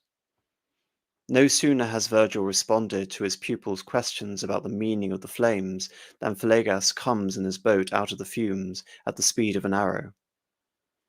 He ferries the travellers across, following, as one learns much later, a wide circular trajectory. This takes considerable time, for during the crossing, the meeting with Filippo Argenti takes place. In fact, the Raffles spirit is submerged and left behind even before the opposite shore comes into view. The travellers finally disembark at a gate, which, as the reader learns, is the next canto, is in a tower.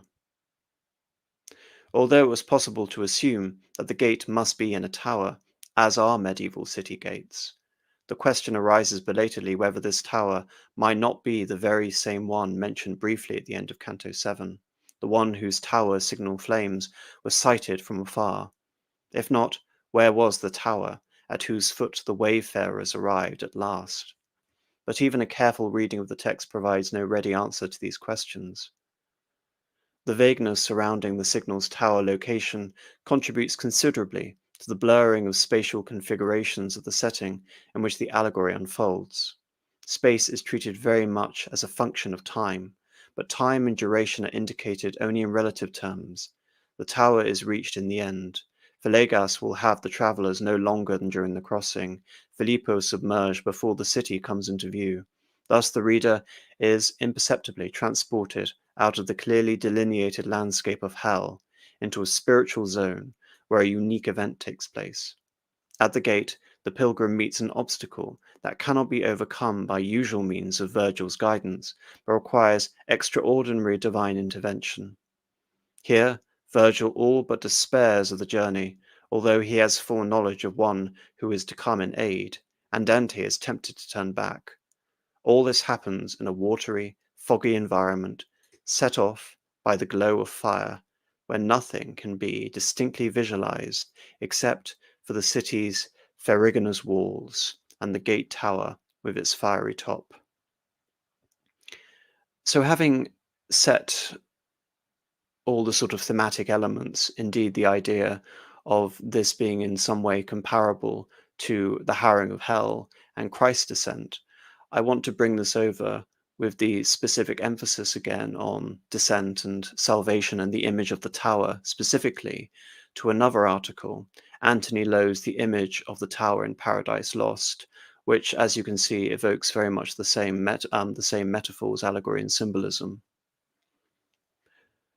Like Satan's pandemonium, the Tower of Babel in Paradise Lost, with its upward striving, symbolizes man's pride and marks his attempts to equal God and recreate reality. The Church Fathers assigned to this meaning and also pointed out the resemblance of the episode to the classical myth of the Titans when they revolted against the gods, the ending of the Titanomachy in their imprisonment in Tartarus. The tower is an archetypal image. It had traditionally embodied man's aspirations, his glory, and his ultimate transience. Milton uses the tower on several levels in the poem. The heavenly towers are unfallen originals, the earth and hellish are derivative perversions. The tower is closely connected with the temple, the city, and the court. It is often linked to Satan, and suggests his pride, his overweening ambition, and his final downfall. Often it has a proplectic force, ominously foreboding disaster. As an image, it implies an arc of motion, physical and moral, first up and then down, the opposite of the death-rebirth motif of patterns of humiliation and the conquest that is centered in the sun, which moves first down then up. The many individual towers, images in Paradise Lost subtly interact. Finally, the tower becomes the most important compact symbol of rising and falling in the poem. At either end of Paradise Lost stands a building that symbolizes a culmination of the drive of evil to rival God and construct its own version of reality. Pandemonium is the fallen angel's answer to the heaven, the correlative of the longing for hellish glory, honor, power, and splendor in Book 12, the building of the Tower of Babel by Nimrod marks a culmination of man's evil energies during the interregnum between the two Adams, from the time of Babel, dispersion onwards. Although evil persists, emphasis shifts to the rising forces of good in Abraham, Isaac, Joseph, Moses, who prepared the way for the coming of Christ. Thus the Tower marks a crucial turning point in Milton's sweeping history of man, since the bricks of the tower are cast from the black bituminous scourge that boils out from underground, the mouth of hell. A parallel with Pandemonium is immediately suggested. The two infernal buildings are brother parodies of the constructive power of good, though Satan's has the primacy. The essence of the parody is the symbolism of upward aspiration inherent in the tower, which connects with the whole metaphor of upward and downward movement in the poem. The raising of the tower begins thus parallels with monumental concreteness, Satan's pride, his presumptuous flight, up through chaos, Eve's dream of flying, or man's attempts to become God. The Tower of Babel is a traditional symbol of man's impious pride. The father liked to use it as an illustration of man's most outrageous desire to set himself up in rivalry with his maker. Milton's use of it symbolizes the culmination of evil among men. It is therefore not unusual that Eusebius exemplifies in his ecclesiastical history the orthodox view of Babel's meaning after the fall of man. Lived like savages, the cruel creatures destroying natural reason and the germs of thought and civilization, by the excess of their self-chosen wickedness, giving themselves over entirely to all manner of iniquity, so as at one time to corrupt one another, at another, to kill one another and gain to eat human flesh, to venture on the battles with God and on to battles with giants, even to plan to fortify the earth against heaven, and by the madness of a perverted mind to prepare war against the supreme God himself, so combined to Dante's conception of the fixity of hell, and that it essentially is encapsulate of all the corruptions and vices of men, or in Dante's case specifically, those that fall below the sins of incontinence. With Milton, it transcends into an object of ambition. Thus, the construction of the tower marks the absolute extremity of perversion and wickedness. Worse than murder, war, or cannibalism as an expression of hubris, the building of the Tower of Babel is also paralleled in classical myth, especially in the revolt of the Titans or the giants, the Gigantes or the Titanomachy, if one sort of goes back and I try to remember my Greek mythology against the gods. The similarity was recognized by early Christian commentators, such as St. Justin, the martyr. Indeed, the Tower of Babel, as Milton knew, has the qualities of a universal myth, with all the resonance and emotional suggestiveness that characterize symbols of this kind. Indeed, the purpose of me really discussing Dante's Inferno in the first place and reading into this, which again sort of goes beyond the realms of conceptual history into that of comparative mythology. But although Babel symbolizes the most perverse kind of sinfulness, like many of the upward movements and strivings in Paradise Lost, the overweening pride that creates it is comically humbled. There is laughter in heaven at the expense of the builders, like the earlier at Satan, for the tower, instead of tragically falling, is dissolved into a cacophonous ridicule. Forthwith a hideous gabble rises loud, among the builders each to other calls, not understood till hoarse and all in rage, us mocked they storm, great laughter was in heaven, and looking down to see the hub strange, and hear us the din, thus was the building left, ridiculous and the work's confusion named. Although the outcome is fixed by the Bible, Milton develops the picture with an obvious relish. St. Jerome has suggested that God's decision was to disperse instead of destroy the builders, and that was merciful, because it gave them the chance to repent individually. Milton, if he knew this interpretation, does not make use of the chance to further justify the ways of God to men. He had shown a similar scorn for Babel's builders in an earlier book, where he placed them with the embryos and idiots, eremites and friars in the paradise of fools. Their attempt to rival God thus is too in vain in Milton's eyes even to merit hell. Paradise Lost, however, characteristically combines tragedy with comedy and poignancy with ridicule. Although the Tower of Babel ends in confusion, the human passions that go into its building are tragic. The tyranny, oppression, and slaughter of men remain the motive of the tower in itself, the basically tragic, its rise and fall, an old image of pride and catastrophe. The towers of Troy, for example, conventionally represented human grandeur and evanescence after Homer and Virgil. Marlowe's was this the face that launched 1,000 ships and burnt the topless towers of Ilium was repeated again and again to illustrate the theme of ubi sunt. Milton would have known Spencer's image. The tower, which naturally embodies the movement of rise and fall, is also the very essence of the city and of the works and of the aspirations of man. It conveys both the glory and its transience. So, for example, in Shakespeare, in King John II, or King John rather, sorry, "Ha, Majesty, how high thy glory towers when the rich blood of kings is set on fire." That these great towers and trophies and schools should fall, and in the tempest, the cloud-capped towers, the gorgeous palaces, the solemn temples, the great globe itself, ye all which it inherit shall dissolve, and like the insubstantial pageant faded, like not a racked behind. Two of Milton's earlier poems echo conventionally this theme of the transience of human glory. In The Passion, he asks to be transported where the towers of Salem stood, once glorious towers now sunk in guiltless blood. Here the appeal to the tradition is merely perfunctory. But there is genuine feeling in the image when it appears near the close of Sonnet 8. The great Emathian conqueror bids spare the house of Pindarus when temple and tower went aground. Two responses are therefore possible to the tower. Imagining the downfall of worldly greatness, it retains some of its Christian or secular weight, though long used as a Christian argument against worldliness. In this aspect, it evolves a primarily tragic emotion, pity for the fool rather than satisfaction in its justice. As an image for foolish presumption, however how can it invoke indignation, scorn, and laughter, which are primarily the responses to comedy?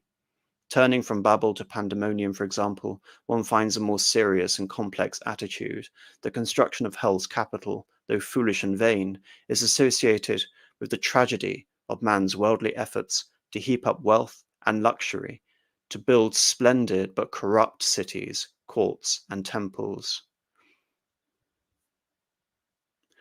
Nor great Al Cairo such magnificence equalled all in the glories, to enshrine Belus or Serapis their gods, or seat the kings when Egypt and Assyria strove in wealth and luxury, compared to Babylon.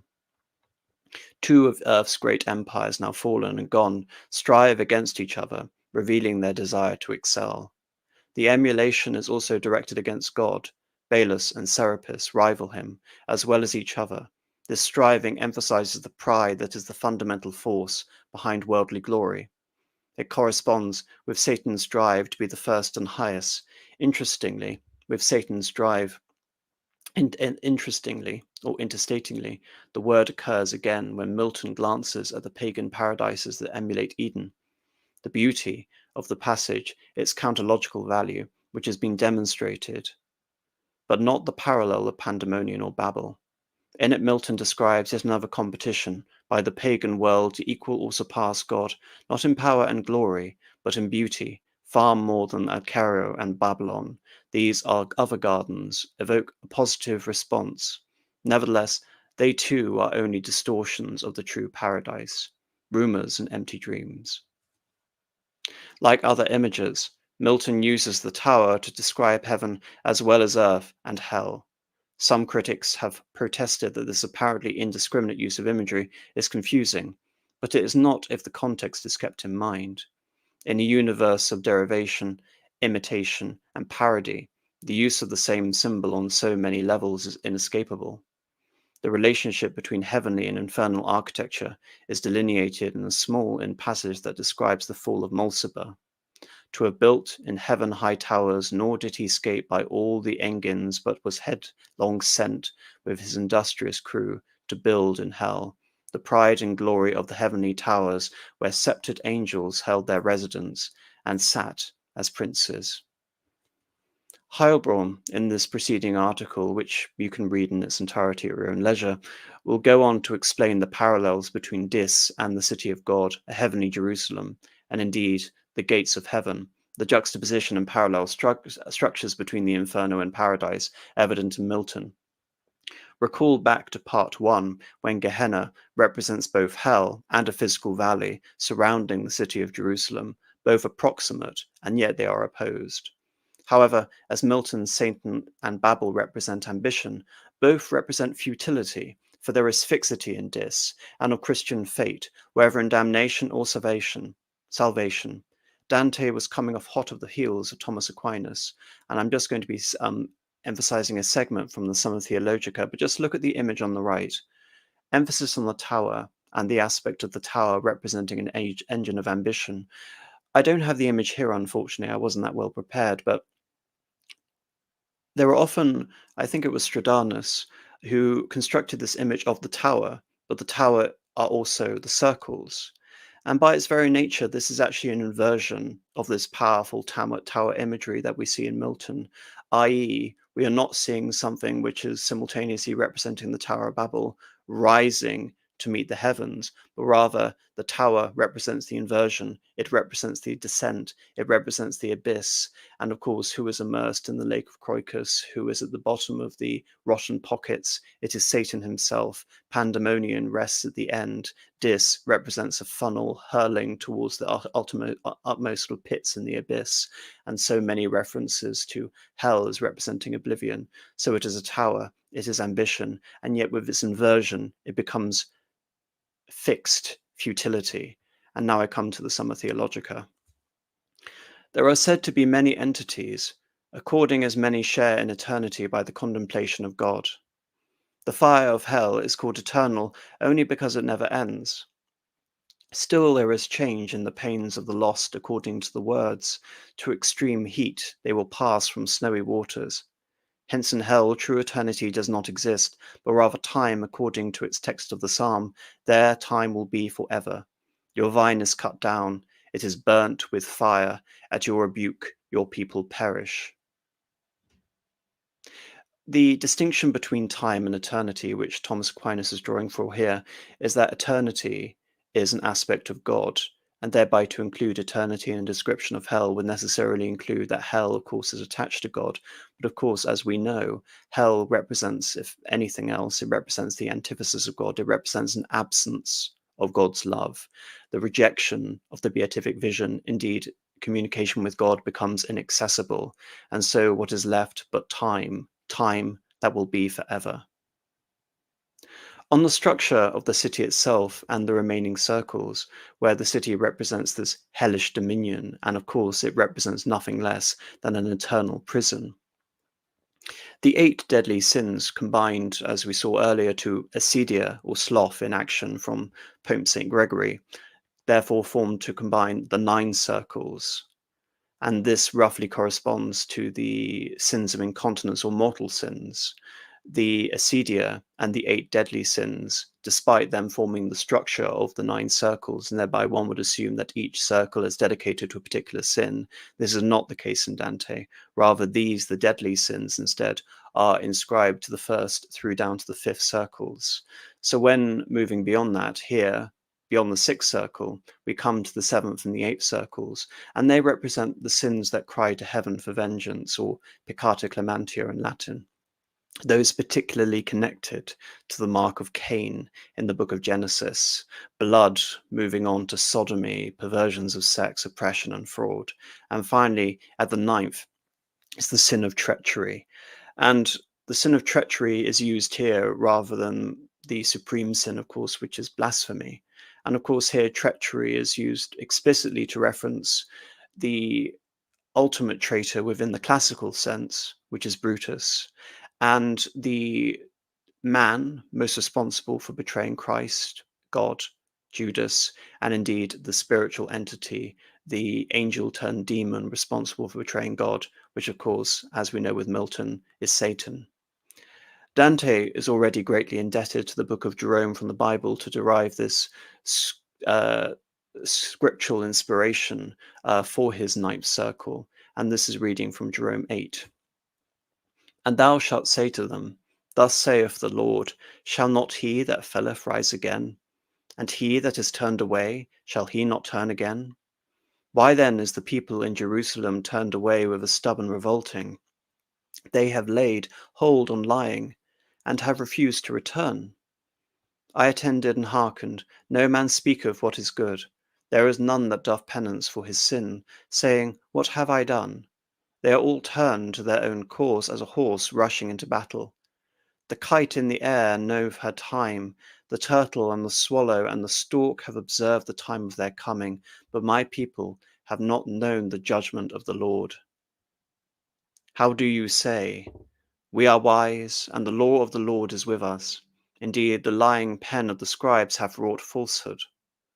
The wise men are confounded, they are dismayed, and taken, for they have cast away the word of the Lord, and there is no wisdom in them. Therefore I will give their women to strangers, their fields to others for an inheritance, because from the last even to the greatest all follow covetousness, from the prophet even to the priest all deal deceitfully. And they healed the breach of the daughter of my people disgracefully, saying, Peace, peace, when there was no peace. They are confounded, because they have committed abomination. Yea, rather, they are not confounded with confusion, and they have not know how to blush. Therefore shall there fall among them that fall in their time of their visitation, they shall fall, saith the Lord. Gathering I will gather them together, saith the Lord. There is no grape on the vines, and there are no figs on the fig tree.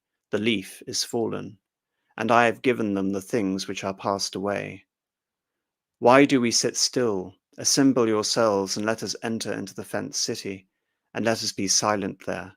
For the Lord our God hath put us to silence, and hath given us waters of gall to drink, for we have sinned against the Lord. We looked for peace, and no good came, for all time of healing, and behold fear. The snorting of his horse was heard from Dan. All the land was moved at the sound of the neighing of his warriors. And they came, and devoured the land and all that was in it, the city and its inhabitants. For behold, I will send among you serpents, basilisks, against which there is no charm, and they shall bite you, saith the Lord. My sorrow is above sorrow, my heart mourneth with me. Moving on from that very gripping imagery, which again represents this whole idea of futility and prison to be herded together. And indeed, in terms of Dante and Crocus, we come to the water becomes ice, and that itself becomes the prison. But having mentioned deception, treachery, and the sins essentially which cry out to heaven, what is the sixth circle? It doesn't represent sins of incontinence. It represents an awkward limbo. You can say it's in some ways the parallel to acedia, but then again, perhaps not. This circle, excuse me, lost my place. Right. Have I think I've completely no, give me a second. For flames were scattered round among these tombs. The pits therefore so intensely fired, no tradesman needs his brand iron half so hot. The covers of the tombs all stood half raised, and out of reach there came such cruel lamenting. And must have been the cries from pain within, and I to my master, who can these all be, these people buried in these sepulchres? They make their presence felt in such pain sighs. The answer, these are the master heretics. Heresy, the excommunicate, separated from Mother Church, is an active sin versus the sin of incontinence. It is an act which separates one from Mother Church that creates the schismatics. It is, again, vis-a-vis acedia, which represents supreme inaction. Within this circle, Dante includes the Epicureans, and they are featured here not among the pre-Christian virtuous pagans. They are non-virtuous because for Dante, they represent the folly of believing that the soul dies with the body. And this again is completely consistent with a Christian conception of the soul, that of course the Epicureans should be denied heaven because of their folly, because of the denial of the soul, because of course the essence of Catholicism is faith, hope, and charity. These are the three highest virtues. And so without faith, without hope, without belief in the eternal soul, of course that in itself is going to damn you. And of course, even going forwards, looking at fide, or looking at Lutheranism and soli fide, that salvation lies in faith alone. All of these things are conducive to the idea that when one rejects that the soul is eternal, it isn't simply an intellectual assertion that the soul simply dies with the body, but that statement in itself, that thought, visits upon you damnation. More revealing is that Dante here consigns Frederick II, Hohenstaufen, and one Cardinal Octavian, or the antipope of Frederick Barbarossa, Victor IV, to the circle of hell, because they were both Ghibelline partisans. As for why Dante would consider this, Frederick II, of course, was known for his rather heterodox views on Christianity, his opposition, repeated opposition to the popes, his desire to form a dominion over Italy from his base in Sicily, and the fact that he used to employ Muslim bodyguards, essentially for the benefit that the pope could not excommunicate his Muslim bodyguards, and in turn the emperor would be slain by them.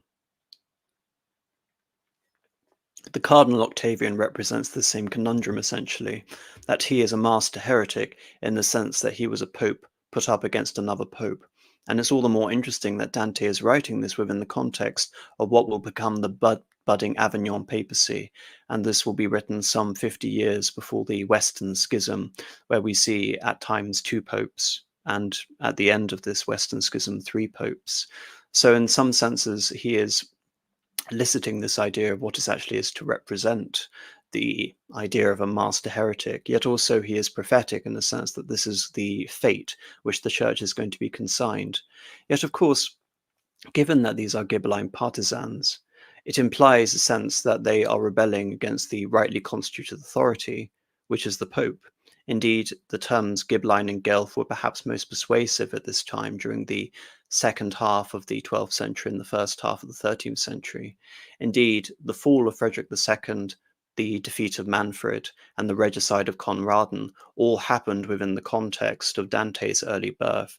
These were the events essentially that decimated the Ghibelline Pact, led to the Guelphs becoming ascendant, and then the Guelphs dividing into the white Guelphs and the black Guelphs, and then of course Dante is exiled. So it seems very interesting to me that Dante is not so, you can say, historically prejudiced, that he is looking at these characters and he sees in them some form of noble antecedents. He is not elevating someone like Frederick II, who very consciously emulated himself based on the roles of a classical Caesarian emperor, a hero of antiquity.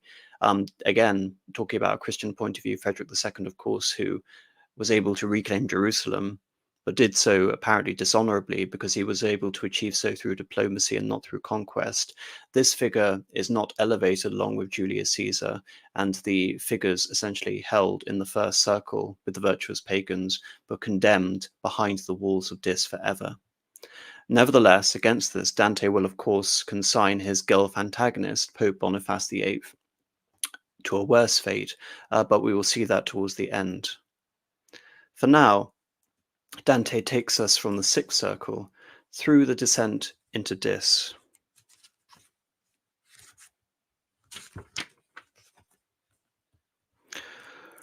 Ring 1 throughout is meant for violent wills, but violent acts may fall upon 3 persons. And so this ring is shaped and formed in 3. To God, to self, to neighbour hurt is done. To persons, of course, but also their possessions, in ways that you will now hear argued out. To those around us, therefore, grievous wounds are wrought by violent hands, the things we own ruined by outrage, extortion, or fire. So in the agonies of Subring 1, Indifferent squads are homicides and thugs, vandals and looters, bandits and brigands. In violence, too, we turn against ourselves or else our own belongings, and thus in subbring, too, are those, regret now vain, who by their own free will strips off your world or gambles all their competence way, and weeps where properly they should rejoice.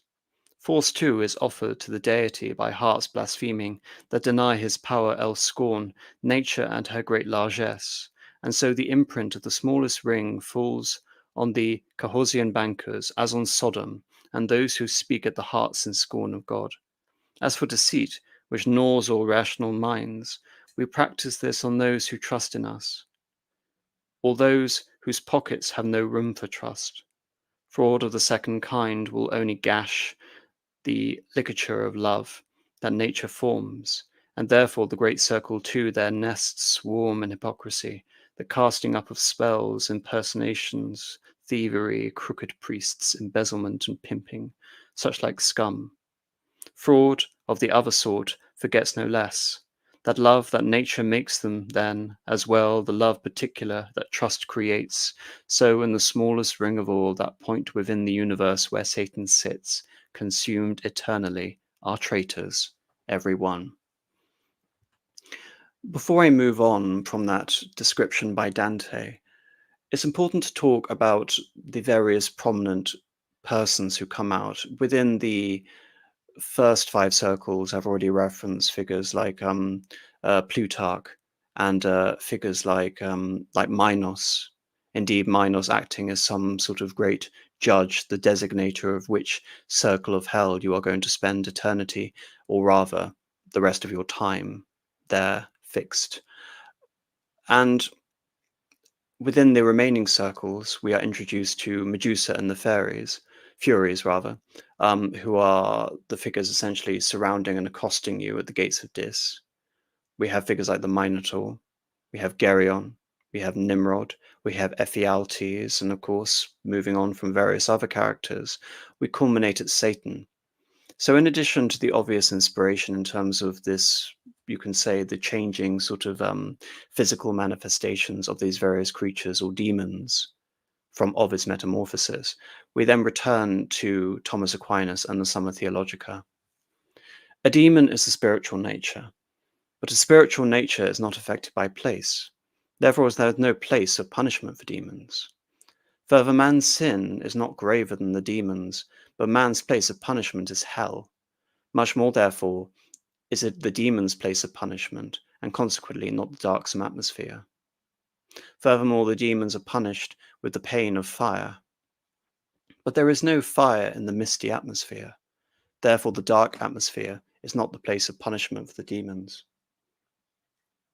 On the contrary, as St. Augustine says, that the darksome atmosphere is a prison to the demons until the judgment day, again echoing the fate of the Titans after the Titanomachy.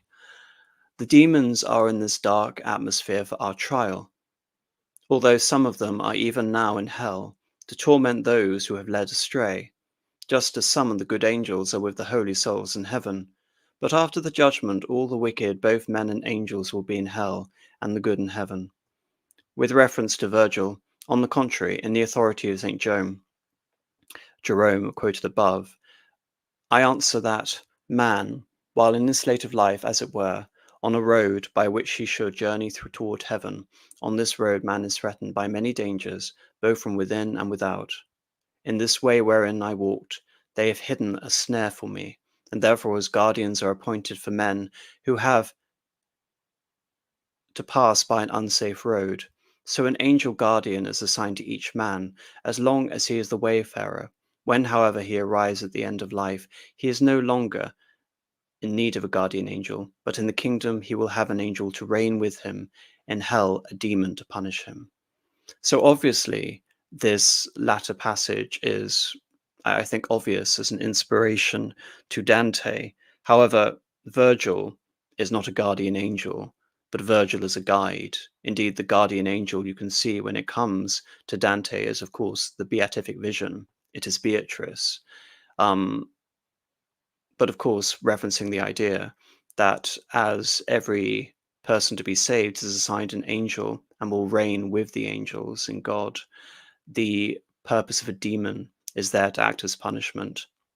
So, as far as Dante is concerned, a demon is assigned to each circle of hell, and the demon is there to punish. The demon essentially is the lord over that sphere of heaven. Indeed, that is the proper place for such a spiritual demonic entity, and combined the idea of physical transformation and embodiment and allegory. Of course, the demon sent to form that punishment aspect is, of course, it becomes the sin, whereby we come to Canto 17 and Geryon, who I've mentioned a bit earlier.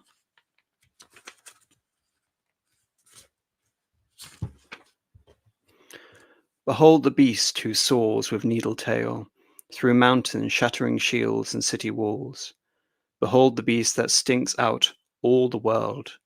To me my lord spoke thus, then beckoned up the monster to approach the jutting prow, that marked the end of all our marble paths. It came, that filthy image of deceit. Its head and trunk it grounded on the shore. It did not draw its tail pace to the bank. The face was that of any honest man, the outer skin all generosity.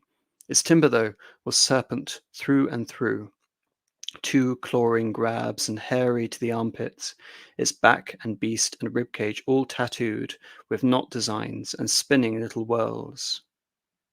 No Turk or Tartar wove a finer drape, more many-coloured in its pile or tuft, nor did Arachne thread such tapestries. Compare or foreshores sometimes dinghies stand in water partly on the shingle, as likewise in the land of drunken Germans beavers will do, advancing their attack. So did this beast, the worst that there can be, there on the rocky rim that locks the sand. Out into emptiness it swung its tail and twisted upwards its venomous fork. The tip was armed like any scorpion's. Geryon, in Greek mythology, is the grandson of Medusa as a humanoid giant with 3 heads, per Hesiod, though sometimes descriptions attribute to him 3 bodies and even wings. Dante's Geryon is a creative invention bearing the same name, the serpentine lord of fraud, the master to which essentially fraudsters are punished. Though Dante and his travails bear a superficial resemblance, again going back to the role of the guardian angel assigned, to Geryon's role in the labors of Hercules. So here Geryon is taken as one of Hercules' obstacles, and he is turned into a demon presiding over the 7th circle. Just to elaborate on this, I'm reading from John Frecaro's contribution to the Cambridge Companion. Whatever the moral intent, Geryon is exquisitely literary. Its various motifs form a patchwork whose seams Dante scarcely bothers to conceal. Elements of the monster's composition are drawn from the Apocalypse, or perhaps from the lunar dragon of the astrologers, from which the dragon of the Apocalypse probably derives. Scholars have suggested various classical sources for the image as well, notably from Virgil and Silenus. Apart from in its thematic function, however, its literary central position in the Inferno and the elaborate address to the reader introducing it suggests it was also meant to stand for the poet's own prodigious imagination. Throughout the story, the progress of the pilgrim is, at the same time, the progress of the poem. Here too, perhaps, Geryon is both the theme and in Aristotle's hippogriff, a self-conscious emblem of the poet's creative act. Aristotle's fantastic steed is an obvious descendant of Pegasus, said to have sprung from Medusa's blood. That chthonic origin would qualify Pegasus as an ancestor of Geryon as well. Chthonic meaning sort of from the literally sort of from the blood, albeit in some sort of references, sort of land from the blood and all that sort of thing.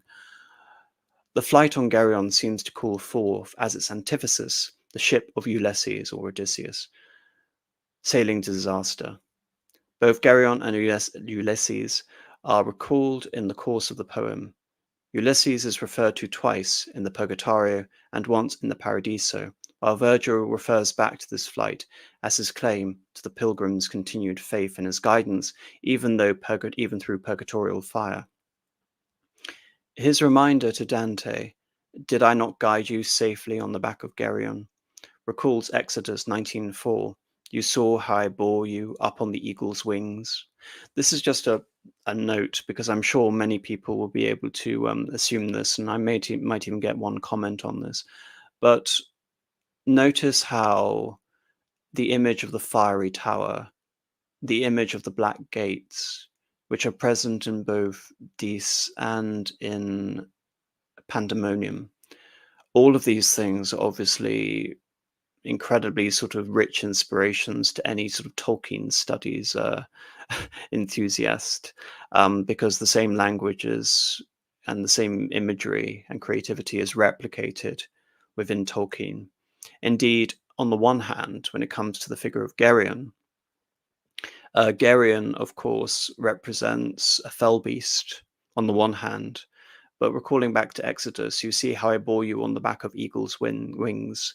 So, of course, not only does this represent the inversion, which are the eagles within Lord of the Rings, which are the sentinels of Manwë, which in themselves essentially act as some sort of aspect of heavenly intervention, but who, of course, is bearing them on the back of the eagle's wings? And in this sense, Virgil would become Gandalf. But anyway, moving on from that tangent. The flight of Geryon is described with navigational imagery, while the navigation of Ulysses is described with a memorable phrase in terms of the flight, il folevolo. This symmetrical opposition is reinforced by antitypes.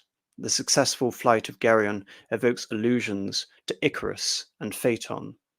By Icarus and Phaeton, of course, Icarus creates a pair of wings along with his son to fly out of captivity, with the notion that one doesn't fly too close to the sun or too close to the sea. And of course, Icarus's son plunges to his death. As with Phaeton rather, sorry, he was the underling of the god Helios, the god of the sun, whose role was to carry the sun across his chariot to represent the passing of the day.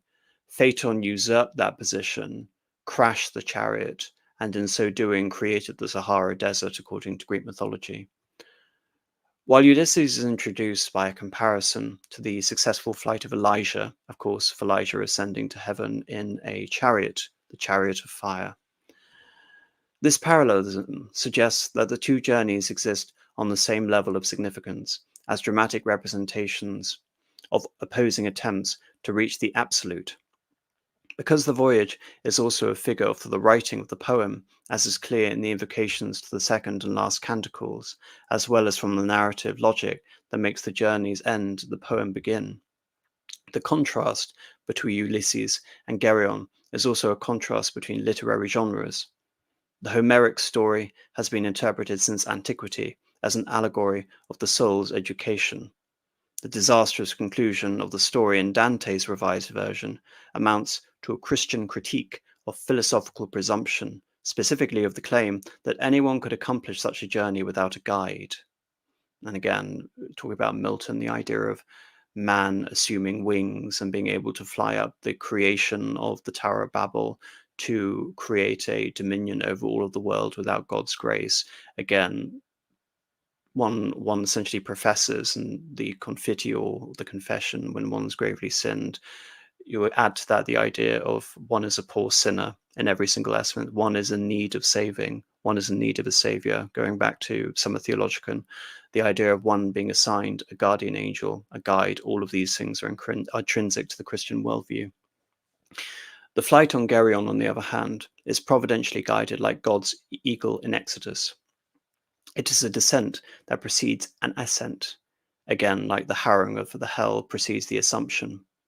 With the Augustinian admonition, descend so that you may ascend, and of course that is also a obvious allusion to repentance. Moreover, it takes place in the inner space of hell, which may be said to stand for the interior distance of a descent within the self. Once more, Augustine comes to mind, Do not go outside, but enter within yourself. This inner dimension is totally lacking in Ulysses' account of his journey.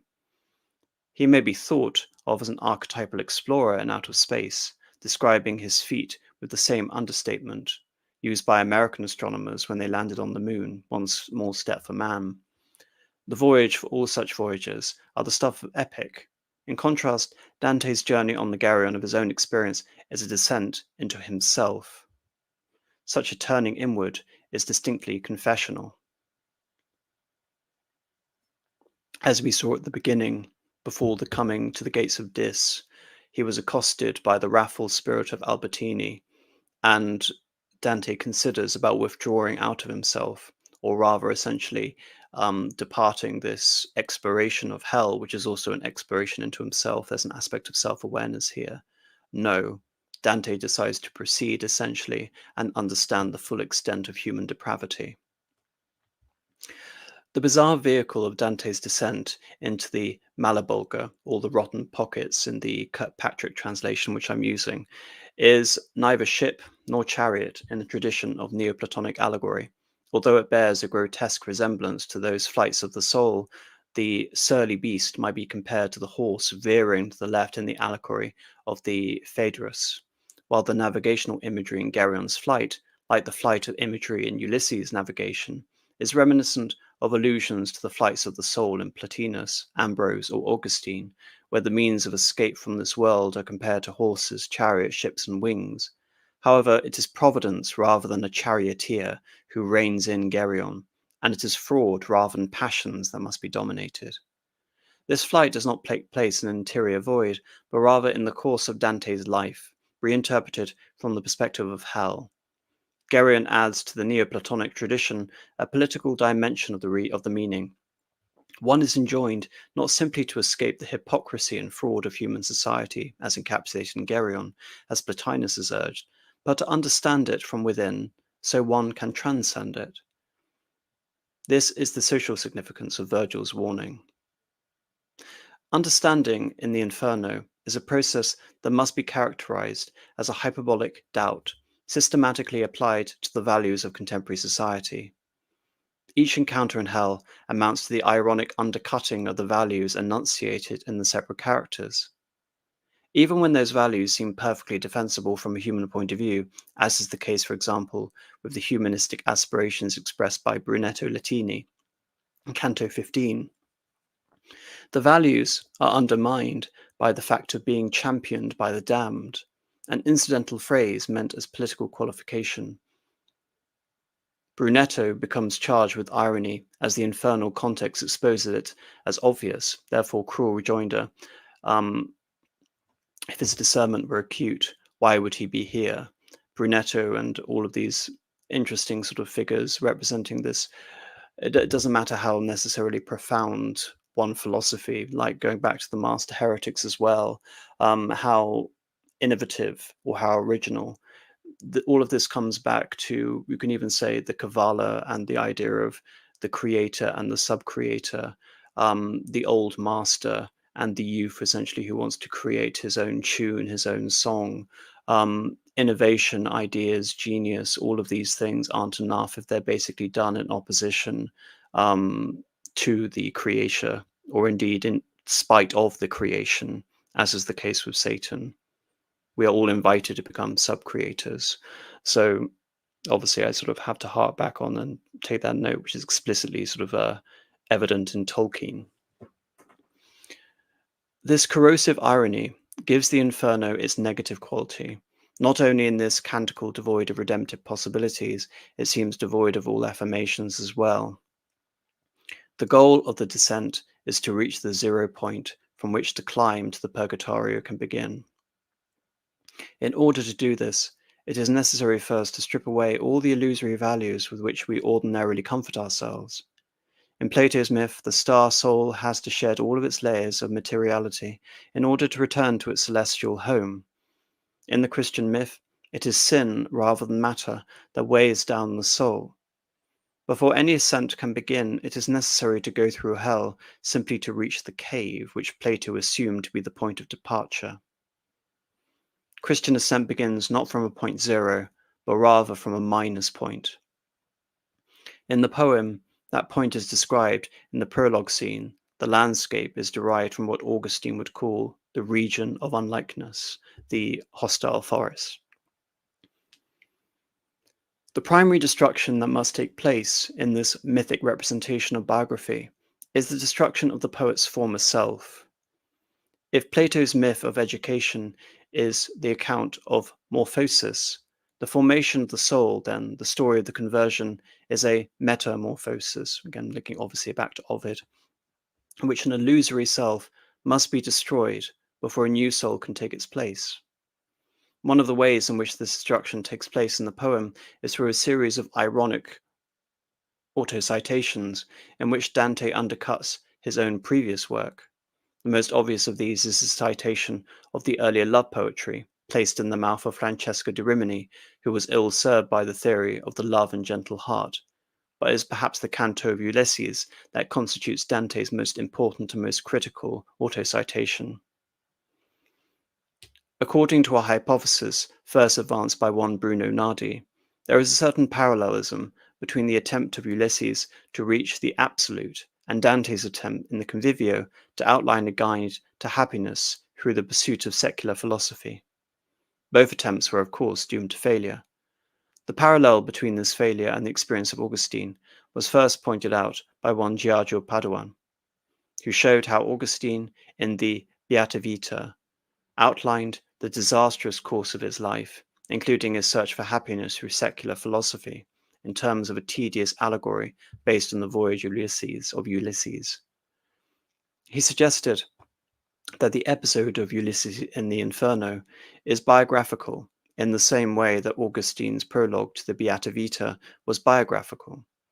This is an allegorical outline of an experience in which the literary elements are suppressed. The voyage of Dante's Inferno of the Divine Comedy begins where the shipwreck of Ulysses ends, with the survival of the metaphoric shipwreck. The survival marks the difference between Dante's own evil presumption and his novelistic conversion. We can only speculate about the details of Dante's own life experience, for the text provides us only with figures such as these. In a sense, no experience can be conveyed except by a figure, since acceding to a medieval maxim, what is individual is ineffable. Allegory and other figures serve to generalize experience so that it can be communicated. From this, we arrive to Geryon transporting to the Malabog, or the rotten pockets, the funnel of the depths. So, of course, that's already been alluded to, but I'm now reading that direct passage. There is in hell a place called the rotten pockets. Rock, all rock, its colour rusted iron, as is in the wall that circles all around. Dead in the centre of that poisoned plain, a well yawns open, empty, broad, and deep. Of that, when it's convenient, I'll have my say. For now, between the well mouth and the clench of cliff, a circling belt goes round its floor, divided into 10 deep trenches.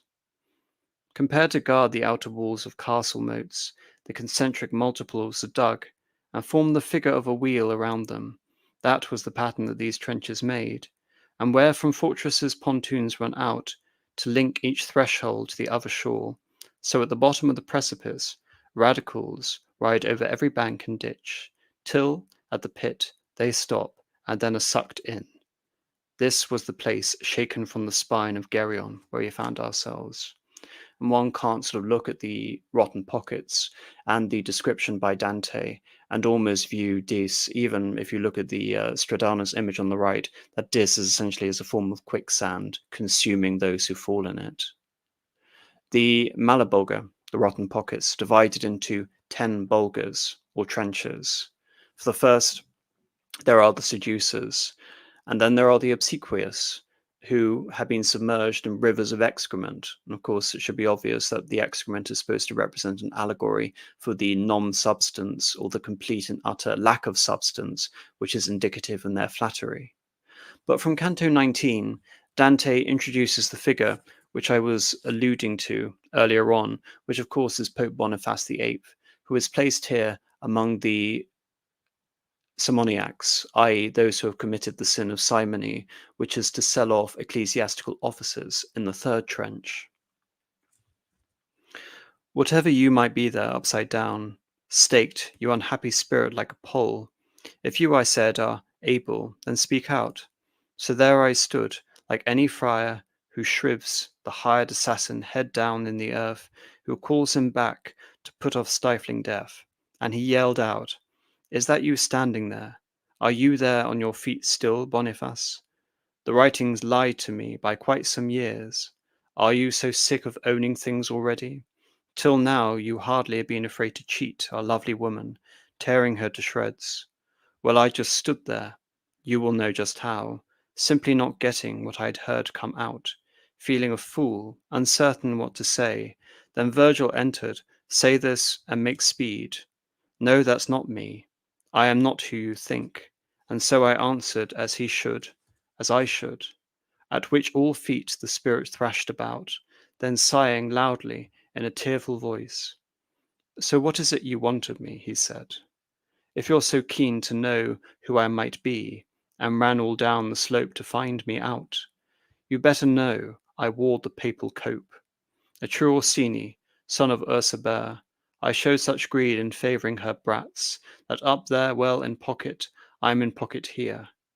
Below me in great stacks beneath my head, packed tight in every cranny of the rock, are all antecedents of the Simon line. Down there I'll sink in the same way when he arrives who I'm supposed that you might be, and uttered therefore my abrupt inquiry. But I already, feet upon the grill tossed, upside down have passed more time than Boniface yet will, stuck here with red-hot toes.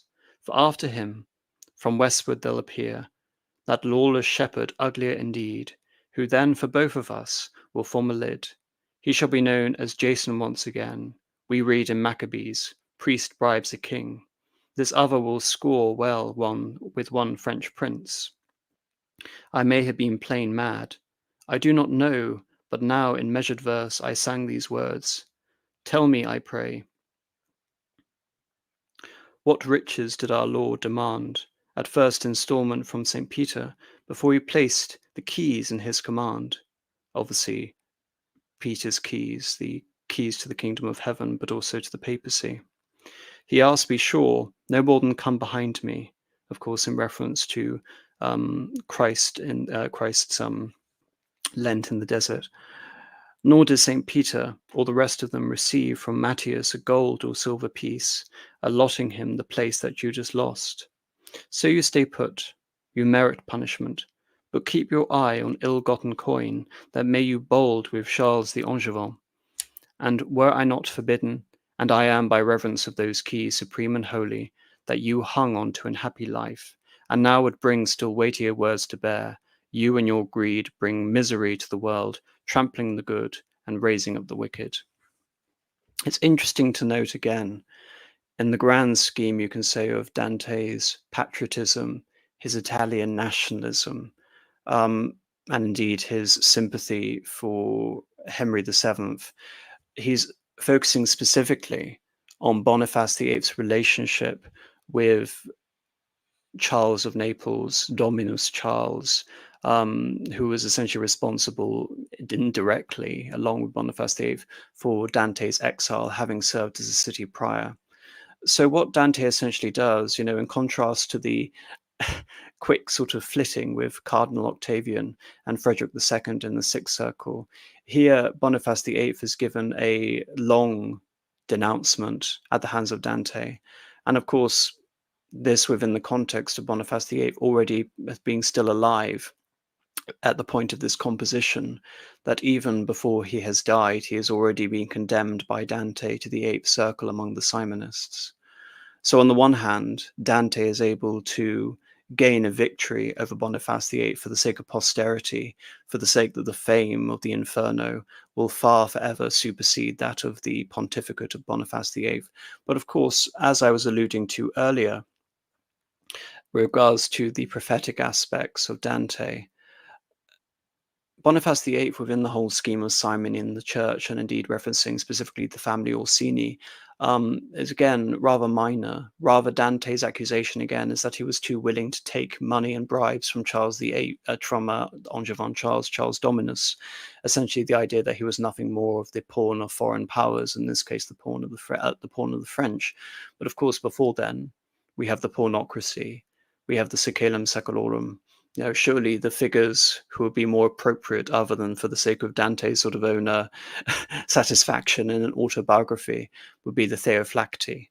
And indeed, in terms of recurring this back to the prophetic elements of the end, we have to be reminded of the Babylonian captivity, the Western Schism, that of the master heretics and the conflicts between popes and anti-popes, and bringing this forward to the reconciliation of the papacy under Martin V, and ultimately the ascent of the Renaissance popes and all the aspects associated with that, be simony, the proliferation of cardinal nephews, etc. Indeed, the use of the papacy essentially as a secular office to establish familial dominions within Italy, within the papacy. Most nominally, of course, we always think of the Borgias when coming to that, and Cesare essentially being ascended to that of the Prince of the Romagna. But I think it was perhaps more appropriate to attribute that to the Della Rovere family and Julius II, who was also the man most responsible for the demonization of his predecessor's legacy. So, having arrived at the rotten pockets before really coming to Satan, and using that really as a means to describe Satan and Croctus in full, along with the rest of the eighth circle, I'm going to leave it there for part 2. The rotten pockets slopes towards the flaps, that opens on the lowest sump of all, and so in the contour every ditch is shaped, with one rim proud, the other dipping down. So in the end we came upon the point where one last building block had shattered away or sheared away. My lungs by now had so been milked of breath, that come so far I couldn't make it further. I flopped. In fact, when we arrived just there, now you must needs, my teacher said, shake off your wonted intolerance. No fame is won beneath the quilt or sunk in feather cushions. Whoever fameless wastes his life away, leaves of himself no greater mark on earth than smoke in air or froth upon the wave. So upwards, on and vanquish laboured breath, in any battle mind power will prevail, unless the weight of the body loads it down. There's yet a longer ladder you must scale. You can't just turn and leave all these behind, you understand. Well, make my words avail. So I got up, pretending to more puff than really I could feel I'd got within. Let's go, I answered. I am all strength and dash. Upwards we made our way along the cliff, poor narrow going where the rocks just out, far steeper than the slope had been before. Talking on I went, when issuing from the ditch beyond there came a voice, though one unfit for human words.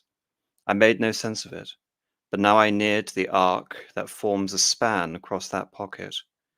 The speaker seemed much moved by raging ire. Downwards I bent, but in such dark as that no eye alive could penetrate the depths. Sir, I said, make for the other edge, and let us then descend the pocket wall. From here I hear, but do not understand. So too I see, yet focus not at all. I offer you, he said to me, no answer. Just do it. Noble demands by right deserve the consequence of silent deeds. So where the bridgehead meets embankment 8, we then went down, pursuing our descent, so all that pocket was displayed to me. And there I came to see a dreadful brood of writhing reptiles of diverse kinds. The memory drains the very blood from me. Geryon has transported Virgil and Dante to the Malebolgia, or the rotten pockets in the Kirkpatrick translation, the funnel through to the depths of the Lake of Coctus. We left Dante at the end of part 2 in the trenches with the Simoniacs, with Pope Nicholas III, and anticipating that Dante's nemesis, Boniface VIII, was destined to share the fate of Nicholas. Regarding the Malebolgia, I'm reading a quote here, or a series of quotes, from Dorothy L. Sayers. The Malabulger is the image of the city in corruption, the progressive disintegration of every social relationship, personal and public, sexuality, ecclesiastical and civil office, language, ownership, counsel, authority, psychic influence, and material interdependence. All the medias of the community's interchange are perverted and falsified. What began with the sale of the sexual relationship and went on to the sale of the church and state, now the very money itself corrupted. Every affirmation has become perjury, and every identity a lie. Moving beyond the flatterers and the simoniacs, Dante reached the fourth bulger, the trench for the sorcerers. The sorcerer's crime, as indicative of the entire eighth circle, is perversion and falsity, but directed against the wonders of God. It is the usurpation of God's prerogatives. The sorcerers identified by Dante are the augurs and the astrologers. For the augurs, they take one example being Eurypylus, and for the astrologers, one Guido Bonatti.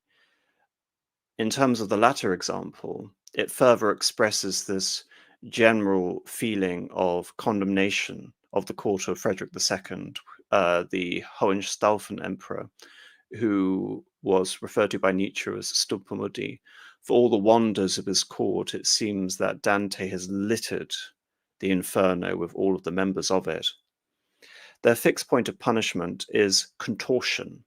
It is for the folly of false prophecy that their heads have been snapped around, blinded to what now lies in front, for attempting to bring themselves forward in time to ever march backwards. And I find this very interesting. It seems to hint, or at least anticipate, an irony of progressivism. In other words, those who are attempting to bring not just time in terms of prophecy, trying to arrive at events and falsify and deceive those about the future. It seems that the whole essence of contortion, being forced to look back, being forced to walk forever eternally back, almost like a return to the womb, as if you never existed. It seems that those who are trying to impose a new value set or an anti-Christian or post-Christian mindset, the whole progressive idea that things can never go backwards, things can only go forwards. Maybe in Dante's conception, these sort of people who think in terms of a post-Christian morality, but also think in terms of technology. It wasn't Isaac Asimov who said that any sufficiently advanced technology is indistinguishable from magic. But again, if magic is part of this whole art of falsity, of sorcery, that it is in a way a perversion of the natural order, of the creation as per Genesis, as technology is meant to bring us forward, so too perhaps those who have become obsessed with technology and believe that further mechanization and innovation of this sort of stuff unbridled, without context, attempting to bring the world kicking and screaming back into some sort of forward momentum or era, are all bound to have their necks snapped, their faces sent back, and to march forever backwards. In the fifth bulger, we had already the Simoniacs who had trafficked in ecclesiastical offices, and here now they are complemented by the corruption of political offices. The Baratas, they are the sticky fingers melded to the boiling pitch, the embodiment of their corrupt deeds as complementing the flatterers who are mired in filth, which represents the summation of, or what ultimately was the amounting, the substance of all of their flattery. So all of the deeds, the corruptions are embodied in the boiling pitch, the black tar. Going into the sixth bulger, we see the hypocrites. They are draped in splendor, but they are condemned by the weight of their deceit. In some cases, they are nailed down. But of course, this isn't some sort of heroic sacrifice by the cross, but is the weight of their hypocrisy that has essentially condemned them to be seen, to be glorious, and yet to be immobile in the sense, to have essentially the paradox between the beauty of the presentation and the utter immobility and corruption of the form. And going on to the seventh, we go on to the idea of the thief. the thief as part of this overall sort of span of falsity and treachery. For the thief, the identity is robbed from them. It is consigned as they are forced to undergo a sense of immolation and ashen reformulation, where Dante refers to this as being phoenix life. We already see in the figure, the serpentine figure of Geryon, the serpents and the reptiles, as I mentioned at the beginning with that excerpt, are the ones essentially who are bound up with all the thieves, forcing them to undergo all these various transformations, as transformations are endemic throughout the entire Inferno. In the case of the thief explicitly, it is the idea that they are robbed of the identity in the same way that they were prepared to rob from others. The fact that they were so careless when it came to property, that the ultimate property, which is the possession of self, has been denied them.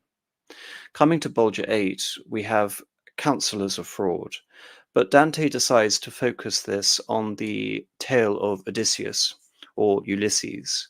For some reason, I find it very difficult, have always found it very difficult to pronounce Ulysses, so, but nevertheless, I'll try and stab at it. And here I'm reading from Canto 26. Rejoice, Florentia!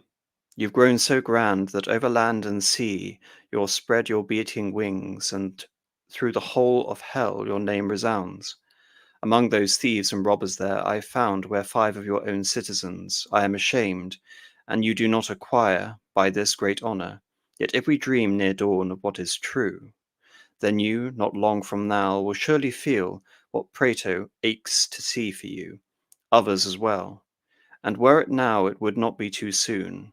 Would it were so, as rightly it should be. It weighs me down, the more that time drags on. We now moved off, and climbing by those stairs that going down had bleached us ivory, my leader mounting up pulled me along, and so proceeding on this lonely way, through splintered rocks and outcrops from the ridge, feet without hands would not have gained advantage. It grieved me then, it grieves me now once more, to fix my thoughts on what I had witnessed there. Now more than usual, I must hold my mind back, lest brain should speed where virtue does not guide.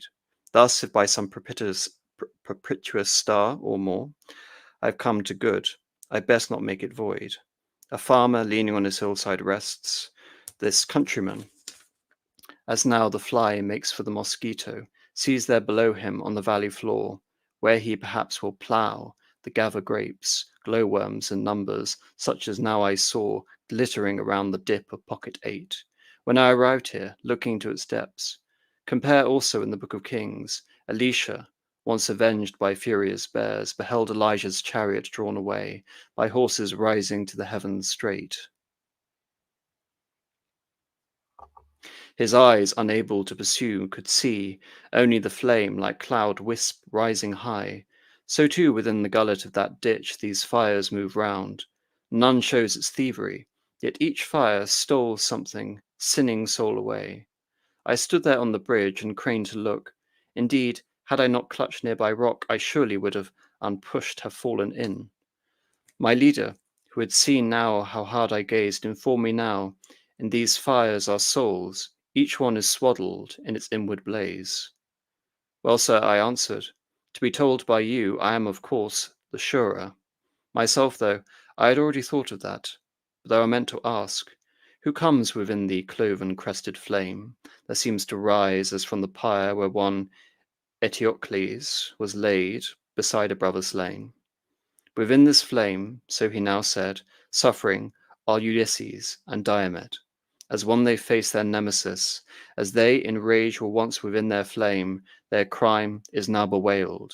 Of those whose cunning wrought the Trojan horses, the door that freed the noble seed of Rome. They mourn as well the ruse by which, though dead, young Deidamer must weep Achilles' loss. They punish too for theft of sacred statues, if they within their tongues of fire can speak. I beg you, sir, I said, and beg again. So may each prayer be worth 1,000 more, that you do not forbid my waiting here, until that flames with horns has come this way. You see I bend to it with the greatest desire. Your prayer, he said, is worthy of great praise, and I most willingly accede to it. But you must keep your tongue in tight control. Leave me to speak, for I know very well what you desire. Now, nor would these two be quick, perhaps, to hear your words.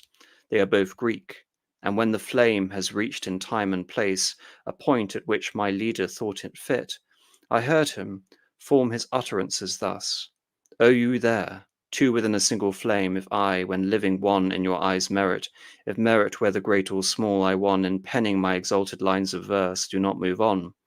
Let one of you declare, where lost he went to come upon his death, the greater of those horns of ancient flame began to tear and waver, murmuring, as fires will do when struggling in a wind, drawing its pinnacle this way, and that as though this truly were a tongue that spoke, it flung its utterance out, declaring, once I set my course from Circe.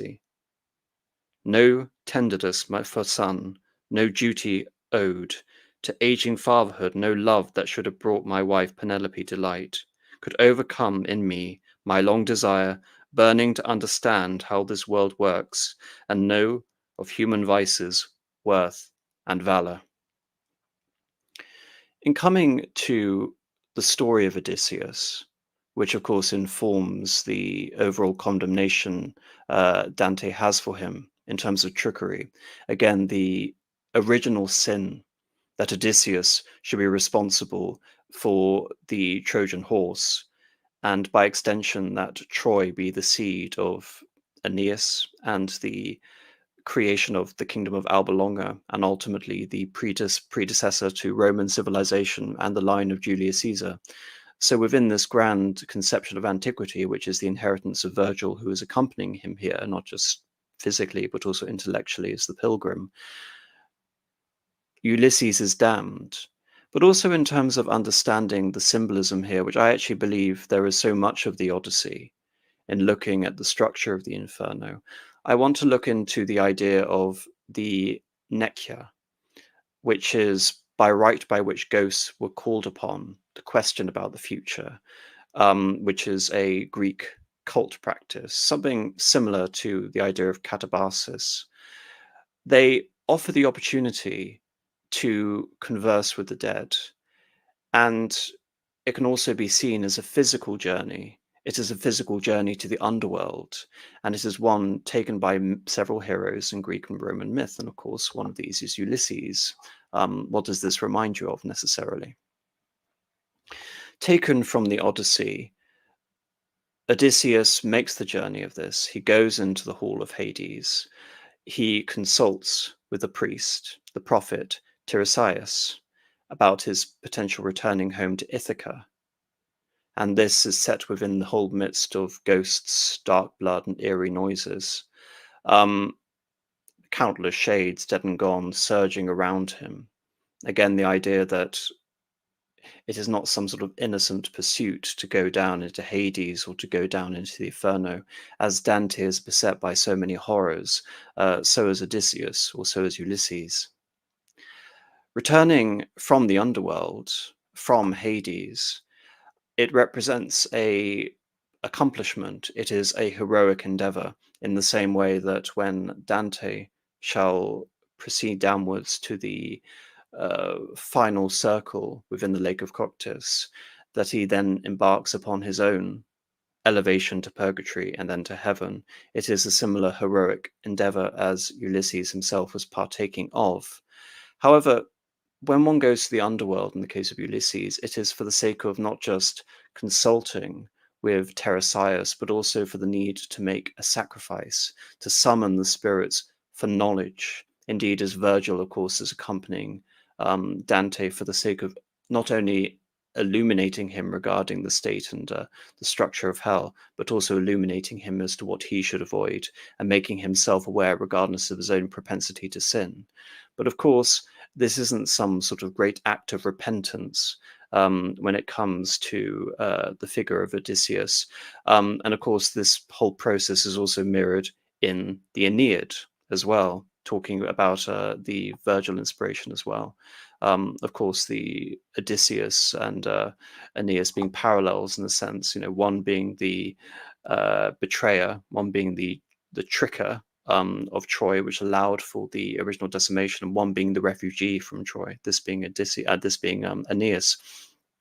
From this, Odysseus has to make his way past Scylla and Chabdis, and thereafter he is followed by punishment visited upon the crew by Zeus at the island of Phrynakia. All of this is to say that not only are there obvious inspirations regarding the Odyssey, which are very apparent in terms of reading, in terms of understanding the nature of knowledge, of pilgrimage, of a descent, but most of all, the Commedia as a story of nostos. It is the adventure, it is the journey. But of course, as the pilgrim, being Dante, is involved in his own moral journey, it is a journey of self-reflection as much as a physical journey. In the case of Odysseus, Dante is drawing to the fact that Odysseus was actually spurning what he should have been doing, which is returning to Ithaca, which is to enter into his essentially pre-Christian, nevertheless religious vocation of marriage, and to be there for his son. But of course, what Dante is accusing him here, as probably we see by his long elopement with the goddess Calypso, is that Odysseus has been corrupted by the process of wandering, and indeed he has corrupted others through his trickery, through the usage of the Trojan horse. But of course, we also talk about this idea of Xenia, which is appropriate here in terms of summoning this ritual to bring a source of wisdom and a source of prophecy to help and guide you. And of course, Odysseus falters, he fails the prophecy which has been set out for him. And of course, Virgil and Beatrice here represent the equivalent form of Nekia for Virgil. But moving on from this, in the 9th Bolgia, we are witnesses to the perpetrators of discord, those who incite civil war, schism, religious strife, political quarrels. Mohammed, for his crimes against Christianity, is here being ripped apart, and to read from Canto 28. Where every lopped off limb or part pierced through, seen once again, that even so would far from equal all the foul display in the 9th pocket. One I saw riven from his chin, to no barrel, mid-slat, or moon-rib missing, ever, I am certain, gaped as wide as that. Between his legs his guts all dangled down, innards and heart on show, and that grim bag that turns to shit, whatever gullets swallow. My eyes were fixed and gazed on him alone, and he gazed back. Then opening up his thorax, hands at work, look now, he said, how wide I spread. You see how mangled is the great Mohammed. In terms of that, not just disgusting imagery, the whole purpose of that is, again, as with everything Dante, it is meant to be a metaphor for the state of religious harmony become religious discord. It is a historical indictment on Muhammad for breaking essentially the fabric of Christendom. And of course, looking at this from the point of view of Dante as an imperial ideologue of the Romans, within a few decades after the death of Muhammad, the Rashidun Caliphate had shorn off about half of the territory of the Eastern Roman Empire. And within a few decades after that, the Umayyad caliphs were laying siege to Constantinople itself. And indeed, by this time, Constantinople had been sacked by the Crusaders, but it was to the point of becoming encircled. The Ottomans were finally coming to existence around the time that Dante is writing the Inferno. In fact, if I remember correctly, Osman became Bey in the year 1299, but again, this is just a point in terms of Dante's own conception of religious discord and how Muhammad has invited discord upon Christendom. In the case of one Berthoud de Bon, he becomes an archetype of the headless knight, decapitated owing to his encouraging of the rebellion against the young Prince Henry, against Henry II of England, Discord here is compounded with severing of the bonds of filial piety. It is the perversion of the family and the violation of the fifth commandment. For to attack the head, who is both the king and the paterfamilias, the father of the family, Bertram has lost his head. The corollary to the horrors of the Ninth Borgia are the diseases that have been inflicted upon the falsifiers in the 10th.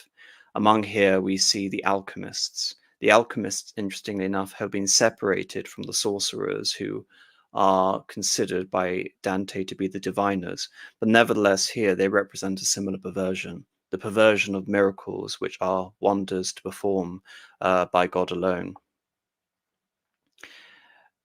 At the base of the 8th circle, there is a well of giants, Nimrod, Briareus, Ephialtes, Antaeus, etc., which I will return to with a Butler article at the end. At the bottom of the well lies Coctus, a circular lake of concentric circles reserved for the traitors. Again, using Doré etchings in terms of being able to illustrate this point. Within these concentric circles, the outermost one is Cana, fratricide, named after Cain, brother of Abel, who murdered his brother as a result of his unquenchable jealousy. And of course, Cain is the first murderer, having been essentially the scion of Adam and Eve, who of course were the first to sin. The sin is compounded by Cain, and thereafter all of his progeny bear the mark of Cain. And so he is contained within his own circle of the lake, which is that of Cana. Then moving on, there is Antenora, treason to the nation.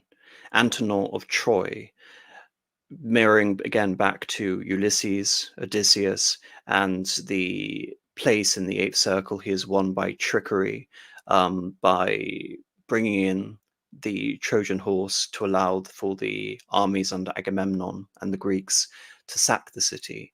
Antenor, as being a traitor to Troy, of course, is not only afforded a place within the 9th circle, of course, but he has given his name to that of treason to the nation. It has become ubiquitous for Dante, as with Virgil, as with his Romana Filia. Everything seems to come back to the original journey of Aeneas. Then we come to Ptolemaea, which is the violation of guest rights. By Ptolemaea, this isn't referring to Ptolemy Soter, the pharaoh who many of you may be aware of, but one Ptolemy of Apsus, who murdered his father-in-law, Simon Tassi. Then finally, we come to the center of hell, Judaea, treason to the Lord. And here I'm going to be reading from Canto 34, which is the last canto of the Inferno. Vexilla regis produent inferni, which essentially means, behold the banners of the king of hell, marching towards us. Fix your eyes ahead, my teacher said, and see if you can see it, as though a windmill when a thick fog breathes, or else when the dark night grips our hemisphere, seen from a distance, turning in the wind, so there a great contraption has appeared, and now I shrank against the wind behind my guide. There were no glades to shelter in. I was by now, as I write this verse in fear, where all the shades and ice were covered up, transparent as are straws preserved in glass. Some lay there flat, and some were vertical, one with head raised, another soles aloft, another like a bow bent face to feet. And then when we had got still further on, where now my master chose to show to me that creature who had once appeared to be fair, he drew away from me and made me stop, saying, Now see, great Dis, the city of hell, now see the place where you will need to put on all your strength. How weak I now became, how faded, dry reader, don't ask, I shall not write it down, for anything I said would fall far short, again, in terms of Dante actually being there within the context of the icy plain, as you can see in this image. I neither died, nor wholly stayed alive. Just think yourselves if your minds are in flower what I became, bereft of life and death. The emperor of all these realms of gloom stuck from the ice at midpoint on his breast, and I am more giant to compare than any giant measure to his arm. So now you'll see how huge the whole must be when viewed in fit proportion to that limb. If once he was as lovely as now vile, when first he raised his brow against his Maker, then truly grief must all proceed from him. How great a wonder it now seemed to be to see the three faces on a single head, the forward face with bright vermilion, the others too attached themselves to that along each shoulder on the central point, and joined together at the crest of hair. The rightward face was whitish, dirty yellow, the left in colour had the tint of those beyond the source from which the Nile first swells. Behind each face there issued two great veins, all six proportioned to a fowl like this. I never saw such size in ocean's sails, not feathered as a bird's wings are, bat-like and leathery, each fanned away the air, so three unchanging winds moved out from him. Coctus being frozen hard by these, he wept from all six eyes, and down each chin both tears and bloody slobber slowly ran. In every mouth he mangled with his teeth, as flax combs do, a single singing soul, but brought this agony to three at once. Such biting, though affects the soul in front, as nothing to the scratching he received. His spine at times showed starkly bare of skin. That one up there condemned to greater pain is Judas Iscariot, my teacher said. His head inside, his feet out, wriggling hard. The other two, their heads hung down below, are Brutus, dangling from the jet-black snout. The other Cassius with burly look. But night ascends once more, and now it's time for us to quit this hole. We've seen it all. As he desired, I clung around his neck. With purpose he selected time and place, and when the wings had opened to the full, he took a hand-hold on the Fury's sides, and then, from tuft to tuft, he travelled down between the shaggy pelt and frozen crust. But then arriving where the thigh bone turns, the hips extended to their widest there, my leader, with the utmost stress and strain, swivelled his head to where his shanks had been, and clutched the pelt like someone on a climb. So now I thought, we're heading back to hell. Take care, my teacher said. By steps like these, breathless and panting, seemingly all in, we need to take our leave of so much ill. Coctus, the wailing stream of Hades, or the loud lamentations of Milton's Paradise Lost, the body of water where the free giant Antaeus brings the pilgrim, is not a river, but a lake, though stemming from the rivers of tears from the old man on Mount Ida on Crete, which was meant in the sense of antiquity to be the center of the universe, or the center of the world more appropriately, that being between separate planes and Middle Earth. I don't want to get into too much of a tangent there. The tears here are representing defeat. Some have interpreted the old man as representing the progression of history. In this case, something I would identify as history as being nothing but a series of defeats. The tears as representing defeat are manifested here in Dante's imagination as the source of the bottommost prison of ice. The tears representing the loudest lamentation back to Milton, and they become here absolute silence and stillness. The circular lake of concentric circles allows for Dante to take his classical inspiration from Virgil and to situate it within the first circles, the rotten pockets, as the recurring motif. Though all the imprisoned in Coctus are encased in ice, a bitter mercy is shown in Cana, who can shield themselves from the freezing winds, and mercy not shown in Antenora, where the heads are exposed yet immovable. It is Antenora where Dante displays the worst of his contempt and condemnation, as he is surrounded by traitors from the Guelph and the Ghibelline conflicts, which informs so much of Dante's pseudo-autobiography, if you're going to interpret the Commedia that way. Boccia degli Abbati is consigned here as a traitor specifically to the city of Florence and to Guelph. The sin in Ptolemaea is so severe that the living here are condemned to the circle without the consolation of weeping. Their tears, as with the original tears which form the rivers of hell that form the lake, are frozen in their eye sockets as crystal visors. The soulless bodies left above become hosts for demons. As for the denizens that Dante has decided to situate, Judas Iscariot, of course, is the traitor against Christ. Brutus is the traitor against Julius Caesar, and within Dante's entire historical conception, that Augustus Caesar was the most serene, legitimate authority upon which could deliver Christ the most legitimate punishment, being the Roman Empire and being of the Julian dynasty.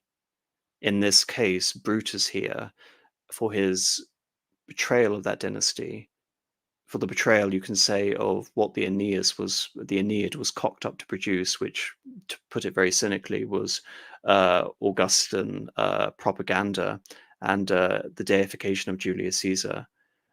It therefore seems appropriate that Dante would assume that Brutus would occupy a similar place to Judas Iscariot. But of course, we come to Satan himself. In terms of describing this, I'm reading from a short segment from the Cambridge Companion by Peter S. Hawkins. The last person Dante meets in hell, Satan, is in several ways the antithesis of the first, and in the most graphic way possible embodies the worst of sin. Perhaps the most striking feature of this gigantic feature is the pain he internally inflicts through his unremitting gnawing of Brutus, Cassius, and Judas in his massive mouths. Dante would certainly want us to gaze steadily on the horror, but what he wants his reader never to forget about sin is the pain it inflicts on individuals, and the rending it causes in human society. This has been made clear from the first circle of sinners, the lustful, or first circle of sinners proper, which is actually the second circle to make it sound more convoluted. Whatever our response to Francesca's self-justification, and we learn more about that in part 1, we are left in no doubt that even lust, the softest of sins, sprinkles the world with blood. The lesson is driven home time and time again in the journey down through hell, and if occasionally we recoil from the sheer savagery of Dante's depiction, we do well to remember that he, too, knew whereof he spoke, for the circumstances of his daily life in exile brought home to him the cruelty of a society torn apart by evil, hence all of the references to his own life and the political turmoil which Italy found itself in the late 13th century and the early 14th century. The silent Satan then tells out aloud and clear the pain sin inflicts on others. But this wordless figure speaks no less clearly of the harm sin causes to the self. For Satan is once splendid being, indeed the most perfect of God's creatures, from whom all personality has now drained away. The movement of his jaws, the beating of his wings are purely mechanical. Even the ability to move about, that modest prerogative of animal life, is now beyond him. Dante's last word in hell on sin is then in every sense damning, intended by the sinner to be an assertion of self, a forward thrust. Sin, in Dante's eyes, is the ultimate denial of the self, the immobilizing of personality. For at its worst, it denies that love which quickens the spirit. It is entirely apt that the greatest sinner should spend eternity locked in the ice of his own creation. Satan is in many ways, but not in every way, the antithesis of Virgil, for he conveys, at its sharpest, the ultimate and universal pain of hell: isolation. Satan is, of course, isolated from his own kind, as Virgil is not. We have seen the respect with which the latter was welcomed back into the family of the poets, itself part of the larger community, company of noble spirits. Nor does Virgil suffer from the active self-isolation through the infliction of pain on others, which Satan shares with so many of the sinners in hell. But for Dante, the deepest isolation is to suffer separation from the source of all light and life and warmth, and to that isolation the pathos of Virgil and the fatuity of Satan, bear witness in their different ways. It's here I want to move on and compare the immobilized Satan, the Satan shorn of all personality, the Satan here which is the most exalted and beautiful of all God's creations, which has been condemned to that of a fate worse than an animal, to what many people have basically interpreted as the inverse, which is Milton's Satan in Paradise Lost. Here I'm reading from Irene Samuel's book, the Commedia in Paradise Lost. As with all of the citations, essays, and everything I use or cite in these episodes, you can find this in the description. Those who have insisted on the utter disparity between Milton's Hell and Dante's Inferno have generally discounted or disparaged the excrescences in Paradise Lost, the allegory of sin and death, the building of the causeway from hell to earth, and the transformation of Satan and his crew into serpents. Indeed, Milton had been concerned to allow dignity to evil, as those who contrast his concept with Dante so often assert. He would have been repelled by the vulgar blasphemies and grotesque monsters of the Inferno, and having avoided anything like that in his own poem. But apparently, Milton too intended that hell should be presented as ultimately, even if not initially, repellent. He was evidently impressed by the concept in Dante's lines. If he was once as beautiful as he is ugly now, and lifted up his brows against his Maker, well may all affliction come from him. Since the corruption of the best is the worst, the former beauty and the present ugliness measure the distance between the initial perfection of the created being and the monstrous products of the will. In both Dante and Milton, it is the evil will that brings about evil. Dante uses the explanatory phrase in Purgatorio, where Buonaconte says of the devil that had claimed his body, he united the evil will which seeks ill only with intellect. In Inferno itself, the damned are the wretched people who have lost the good of intellect. Both phrases accord with Milton's view that evil will use intellect to evoke evil, and thus loses the good of intellect. Milton treats the question both dramatically and allegorically.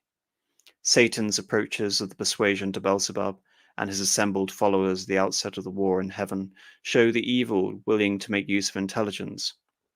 By the time Satan reports on his conquest of Eden, the evil he has willed has cost him his intelligence, and at points between now we can note the progressive distortion of thinking by his resolve to make evil his good.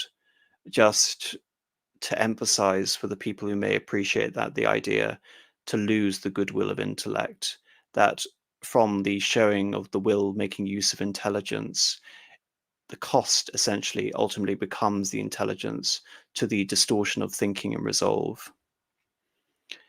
The allegory of sin and death gives opportunity for a fuller account of the process by which the perverse will have summoned evil into being. The Dantean quality of the allegory may be gauged by the resemblance of certain of Milton's phrases for its chief personages to those used by Dante for the grotesque guardians of hell. Satan's blazing eyes may owe more to Virgil than to Dante's Charon. But it is Dante who tries to oppose the divine will and speaks words that apply to both Dante's hell and Milton's. Sin, as we have noted, confounding the human and the reptilian, resembles Geryon. Beyond this, sin gnawed at from within by her hell brood is reminiscent of the Minotaur in the Inferno. Death grins horribly, like Minos. He has a ravenous maw. Like the three heads of Cerberus, he is monstrously indistinct of shape. Like the fused bodies of Chiampha and the serpent Agnello, and exercises a petrifying power like Medusa's. Together sin and death are become the scavengers of evil in the world, even as Inferno is its cistern. The images are all deliberately far more repellent than those in Virgil of Tisiphone guarding the gates of hell, or Tityos gnawed by the vulture. The episode involving them is no less grotesque. Sin, conceived as an idea in the satanic mind, his wisdom, as it were, become a reality. When mating with her, he began the war in heaven. Wisdom and mating with wisdom is a reference to Greek mythology, the idea of Zeus mating with Metis. Thereafter, Metis was contained within a part of Zeus himself, which represented wisdom. This to me is also the origin of the conscience, and also it is the origin point of the goddess Athena. Just for people who wanted me to expand a bit more on what it meant by wisdom and mating with wisdom. By a sympathetic motion, she fell with his falling armies, already pregnant with death, at whose birth, after she arrived in hell and took her place as its wardness, her never shape thus grew, transformed. Pun suggests at once the transformation of her nether parts into a reptilian shape and her assumption of the shape appropriate to the netherworld. Has Satan not fallen in love with his misconceived brainchild, that is, decided to make war in heaven, all the unnaturalness of evil, symbolized by the ancestral union, would never have been. Once the initial anti-natural choice was willed, all else that followed, perversion on perversion, was already implicit as consequence in that choice. With the emergence of death, crowned king of hell at his birth, the anti-nature of the whole realm of evil is emphasized. Sin undergoes her monstrous metamorphosis. Death at once incestuously rapes her and begets the whole hell brood of further evils that multiply hourly conceived and hourly born, constantly returning to sin's womb to gnaw at her entrails. None of this was part of the created cosmos. Only the initial perversity of willed evil could have brought it into being. Sin's birthday might have been her death day, had Satan not mated with her. At first sight she filled him, as did everyone who beheld her, with horror. But then, as she puts it, familiar gown I pleased, very much as the siren of Dante's second dream in the Purgatorio, became alluring to his continued gaze. But the siren and the dream vanished when Virgil uncovered her loathsomeness. Satan, on the contrary, found his siren daughter increasingly attractive. The allegory of sin and death in Paradise Lost is thus not less grotesque, less grimly comic, less melodramatic than many of the scenes of the Inferno. The building of the causeway through chaos again involves a Dantean allegory. Sin burrowing her way like a mole recalls Gerion's arrival and descent. Death smiting the shored-up soil with his mace petrific, and binding it with his look of Gorgonian rigor, recalls the danger to the beholder of the presence of Medusa at the outworks of the city of Dis, and the freezing of the sinners into the permanent distortions of the lower circle, the bridge itself, of length prodigious, a passage broad, smooth, easy, inoffensive, down to hell, recalls the arches and varying states of disrepair in the latter hell that Dante traverses with Virgil, when sin assures Satan, O parent, these are thy magnificent deeds, thy trophies, thou art this author and prime architect. The phrase, as noted, recalls Dante. Its meaning is even more Dantean, as in the Inferno, all the motions of evil in the world proceeding from the 6 wings of Satan, ceaseless in their bat-like flapping. So for Milton, all the ills which sin and death will now lose on the world spring from the author all ill. The grotesque exchanges between the daughter-wife and the father-husband hardly bear out the common critical view of the dignity of Milton's infernal beings. Our last view of sin and death is again Dantean. As the hellhounds drawn forth by God, they will be put to fittingly grotesque use, to lick up the draught and the filth, which man's polluting sin with taint have shed, on what was pure till crammed and gorged nigh burst with sucked and glut offal at one sling of the victorious arm well-pleasing sun, both sin and death and yawing grave at last, through chaos hurled, obstruct the mouth of hell for ever and seal up his ravenous jaws. The sudden shift from their self-estimate to God's view of them has an effect, like the reversed view of Satan's Inferno in the Canton 34. Sudden inverted, the terrifying becomes the absurd. Before that ultimate absurdity, however, The hellish kingdom founded in Paradise Lost may come to be more like Dante's city-state of Dis. It already has a walled city, a grand building, the Plutonian Hall of Pandemonium, unmistakably Baroque in design, is perhaps intended to recall St. Peter's in Rome, much as Dante associates the red buildings in Inferno 8 with the mosques of Islam, to assign the hell of the architecture of an imicable religion is among many of Dante's touches to Milton's Netherworld. Of course, in terms of understanding the Baroque and the association with Rome, Dante is writing this within the beginning of the 14th century. Indeed, it's often attested to the year 1300 in terms of the origins of the Inferno. Milton is writing this 350 years later within the context of the English Civil War. When Dante is thinking of earthly examples to draw inspiration in architecture, looking to red buildings and mosques of Islam, the period we're talking about is that of the rise of the Turks, that of the Golden Horde, that of the various caliphates out of Islam, that of the Ayyubid dynasty, that of the Mamelukes, and of course that of the Barbary Corsairs, and you can say the kingdoms of Al-Andalus, which had only just been able to begun receding a few decades before Dante was born in the 1250s and the 1260s. So for Dante, the enemy is very much associated with Islam, which is very made obvious in terms of the consigning of Muhammad to the eighth circle, and indeed probably offering him the most grotesque and unabashed admonition there. But of course, Milton, writing this as a Protestant and writing this from the point of view of English, he does not, from England, he doesn't look at Islam as the great temporal enemy here. He sees the Baroque as the great enemy, as Croce would a few hundred years later in Eta Barocca from an aesthetic point of view. But here, from Milton's point of view, Rome is the whore of Babylon. It is the seat of the Antichrist.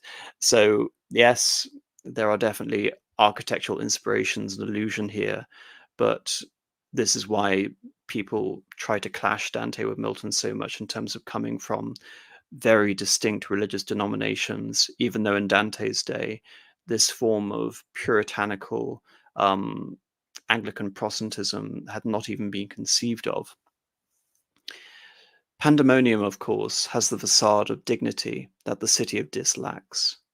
But everywhere behind the facade is evidence of the foulness that lurks only waiting to become manifest. Those careless readers who suggest that the stench of Dante's Inferno is the kind of thing Milton avoided have evidently ignored the ever-burning sulphur unconsumed. Belial declares that they will all adjust to the noxious vapour of the realm, and Mammon, in his crassness, not only does not miss the ambrosial odours of heaven, but fully expects all aspects of hell to become agreeable, our temper change it into their temper. Just before his seduction of Eve, Satan is compared, one long, impopulous city pent, where houses thick and sewers annoy the air.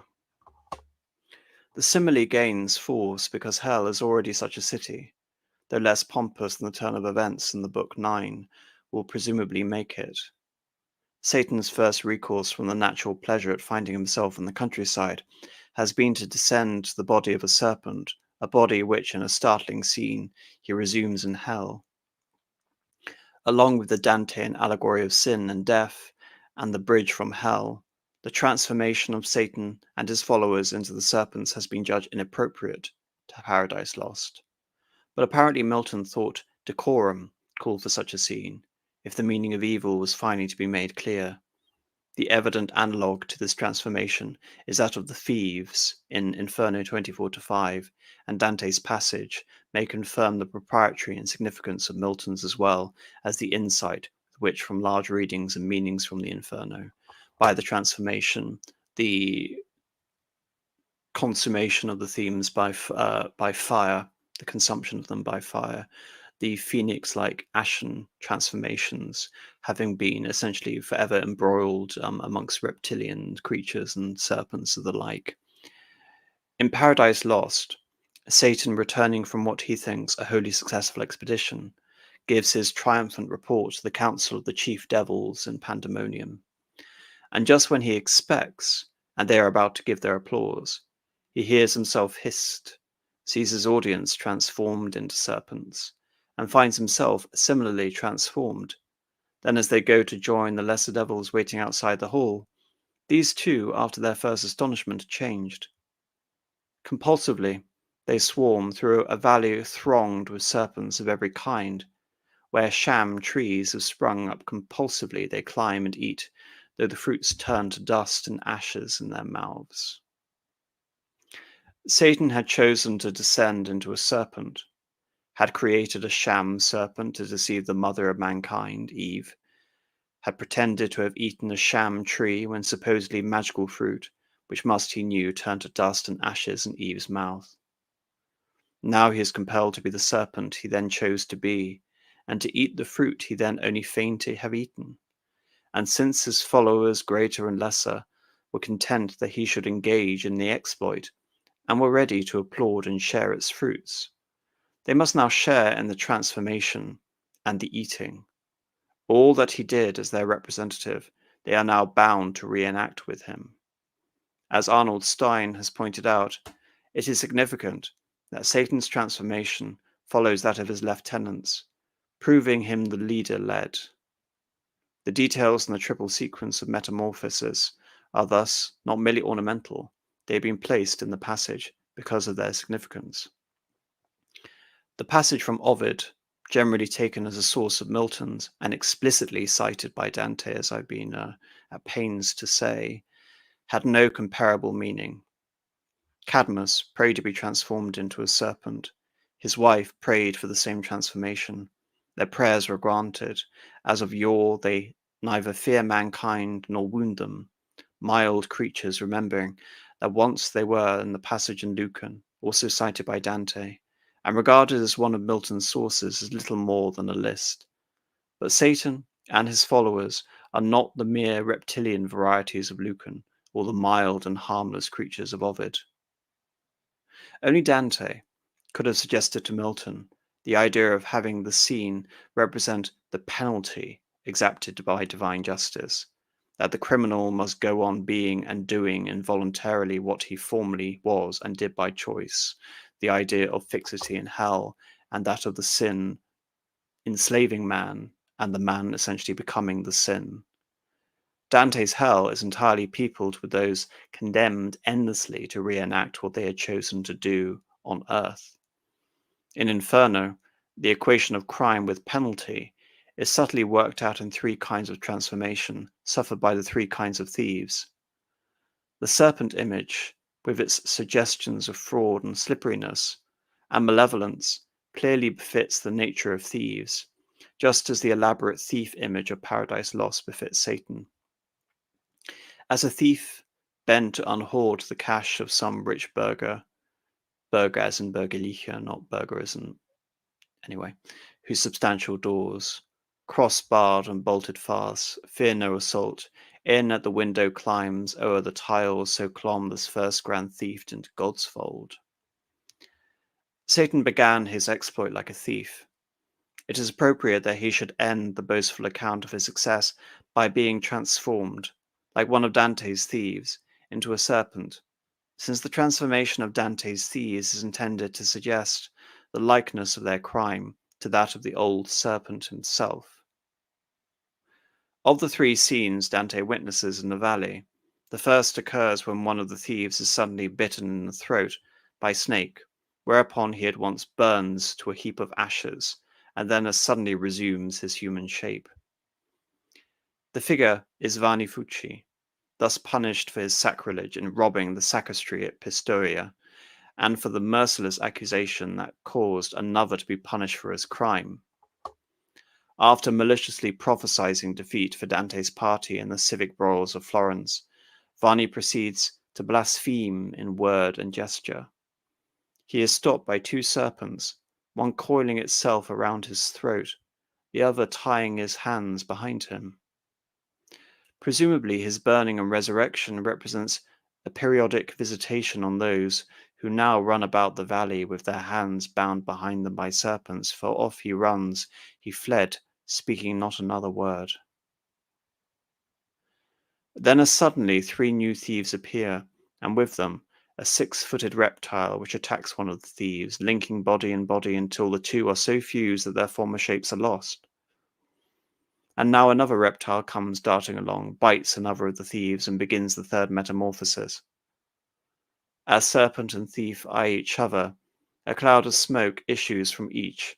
Within the smoke they gradually exchange forms from head to foot until the one rose upright and prostrate, the other fell.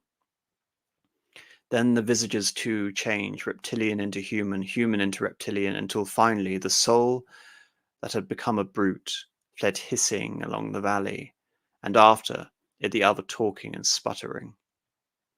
The first transformation is evidently the rarest kind in the valley. The second, probably less rare. The third, the commonest, for all the serpents are presumed former thieves, transformed thieves. Superficially, they share with Milton's scene little more than their common sources in Ovid and Lucan.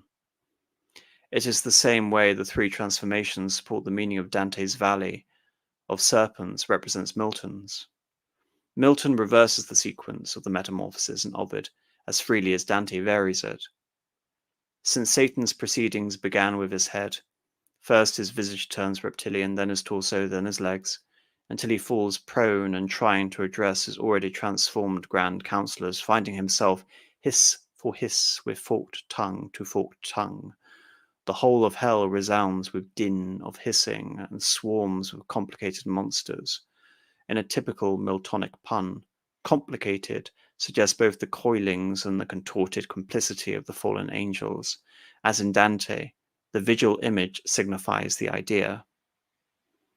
When Satan and his lieutenants go forth, the multitude waiting to see in triumph issuing forth their glorious chief, but beholding instead a crowd of ugly serpents, scarcely have time for horror, so rapidly do they become like those they behold.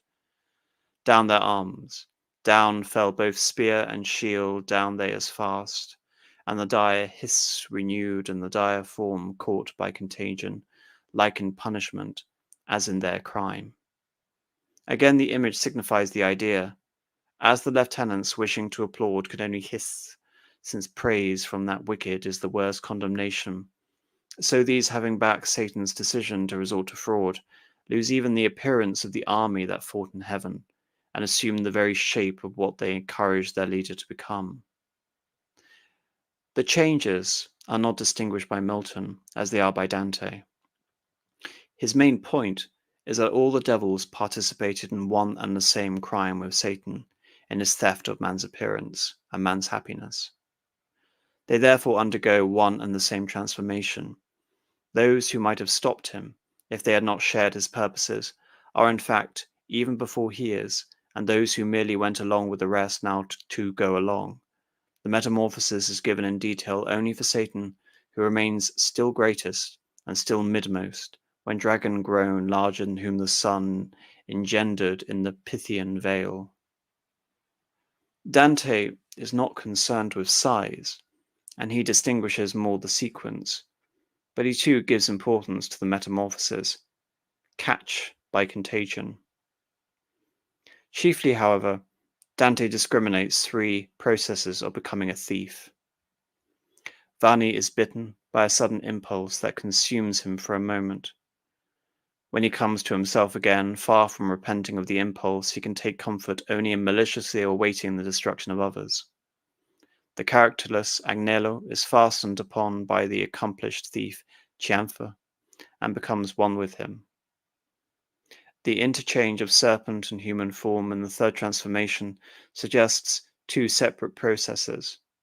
The susceptible becoming spellbound by evil in the hardened thief, and the hardened thief seeking to regain touch with humanity by turning it into his own likeness. Most of this was irrelevant to Milton's purpose, though some of Dante's particular insights resemble his own concept. Thus, like Vanni, Satan is cut off in the midst of a blasphemy by the appearance of serpents. He has been boasting his success in an oddly literal-minded fashion. Man by fraud I have seduced from his creator, and the more to increase your wonder with an apple, worth your laughter. True is me, also he hath judged, or rather me not, but the brute serpent, that which to me belongs. In enmity, which he will put between me and mankind, his seed, which is not set, shall bruise my head. A world who would not purchase with a bruise. Appropriately, the literal mind sees its former pretense turn into a literal fact. Dante's very way of meting out justice, again, like the commingling of the serpent Cianfra and Agnello, or like the exchange of a thief and serpent shapes in the climactic transformation. Milton's scene emphasizes the spreading of crime, sight and hearing as Inferno, bite and hypnotic stare serve to transmit the contagion. And the most hideous aspect of the entire episode in Dante, the ceaseless recurrence of the infection, is the one Milton drives home, the metamorphosis of Satan and his crew, the final appearance in Paradise Lost, with its annual recurrence prophesied. Then, in a characteristic shift of meaning, Milton relaxes the tension. The prophesied annual recurrence is, after all, only what some say, while others say the devils turned serpents flooded the earth. And the poet turns from the scene to show Satan's partly reptilian progeny, sin and death, arriving to lay Eden waste and make it an outpost of hell, fit for the serpent brood. In Inferno, Dante makes a like transition. In the first lines of Canto 26, he hails his native city, "Let Florence rejoice that she has thus colonized the Valley of Thieves." Thus he too links hell with this infected world. From Dante, Milton almost certainly drew the technique of juxtaposition and elaboration of images to convey an implied meaning. Neither poet merely depicts thievish devils or devilish thieves being turned into serpents, or sends them hissing through a valley, though even these details link the two scenes. Dante refers his reader to Ovid and Lucan, two of the poets, as it happens, who have welcomed him with Virgil into the castle of the enlightened heathen. But he himself makes of their mirror suggestions one of the most striking episodes in the Inferno. Little wonder, then, that his possibilities for his own devil struck Milton. Like Dante, he wished finally to emphasize the grotesque and the compulsive in hell.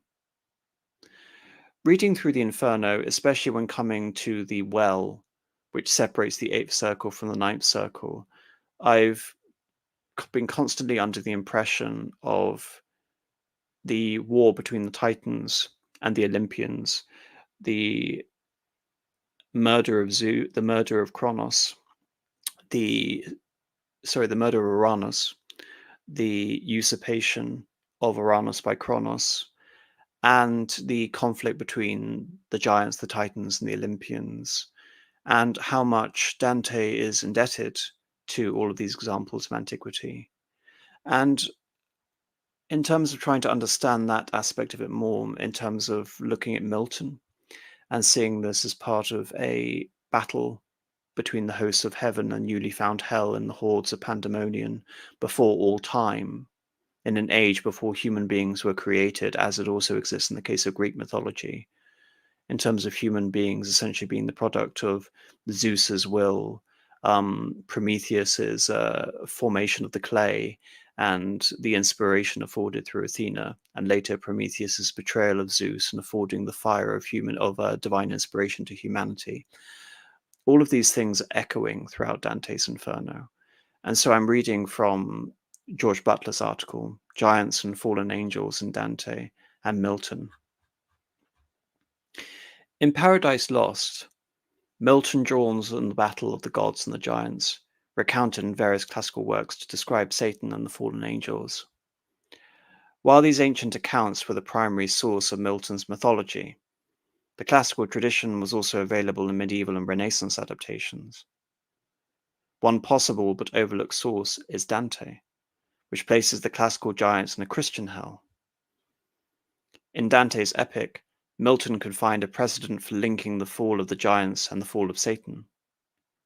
Milton's treatment of myth sometimes departs from his likeliest Greek and Roman sources.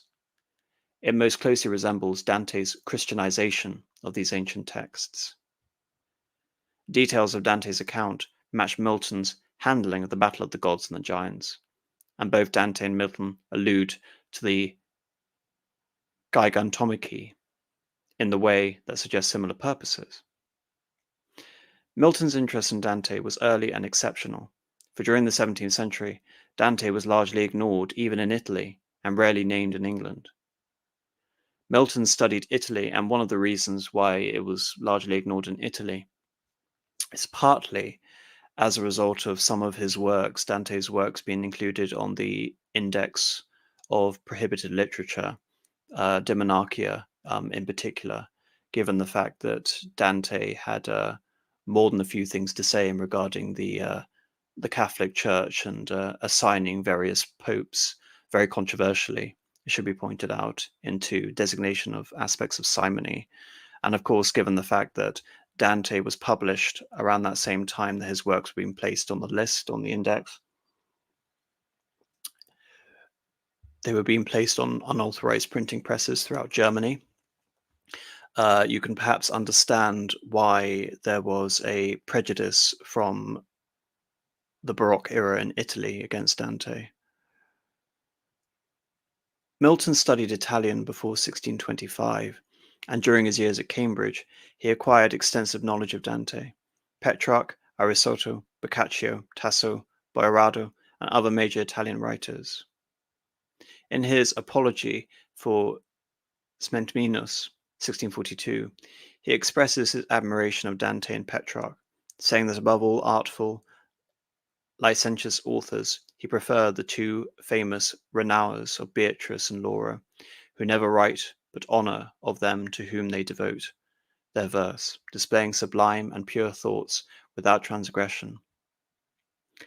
Though this reflection on the poet's studies is difficult to date, Milton French suggests that Milton was remembered his experiences at St. Paul's School, where he probably entered in 1620.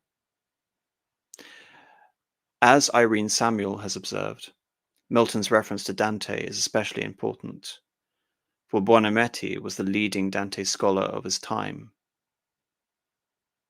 Milton read the Commedia carefully, and he refers to it throughout his commonplace book. He used Dante for his entry on usury. He cites the Inferno and Daniello's commentary on the Canto. He may also have turned to the editions of the commentaries of Landino and Alessandro Velletullo, which were often reprinted during the 16th century. So great was Milton's understanding of Dante that David Mason claimed that Milton knew the Commedia better than any other Englishman alive. Milton may have continued to consult the Commedia when he was working on the epic. The Commonplace book offers a key to understanding how Milton used Dante in his epic poem. Milton references to the Commedia most often appear in his entries for various sins such as avarice, suicide, sloth, and usury.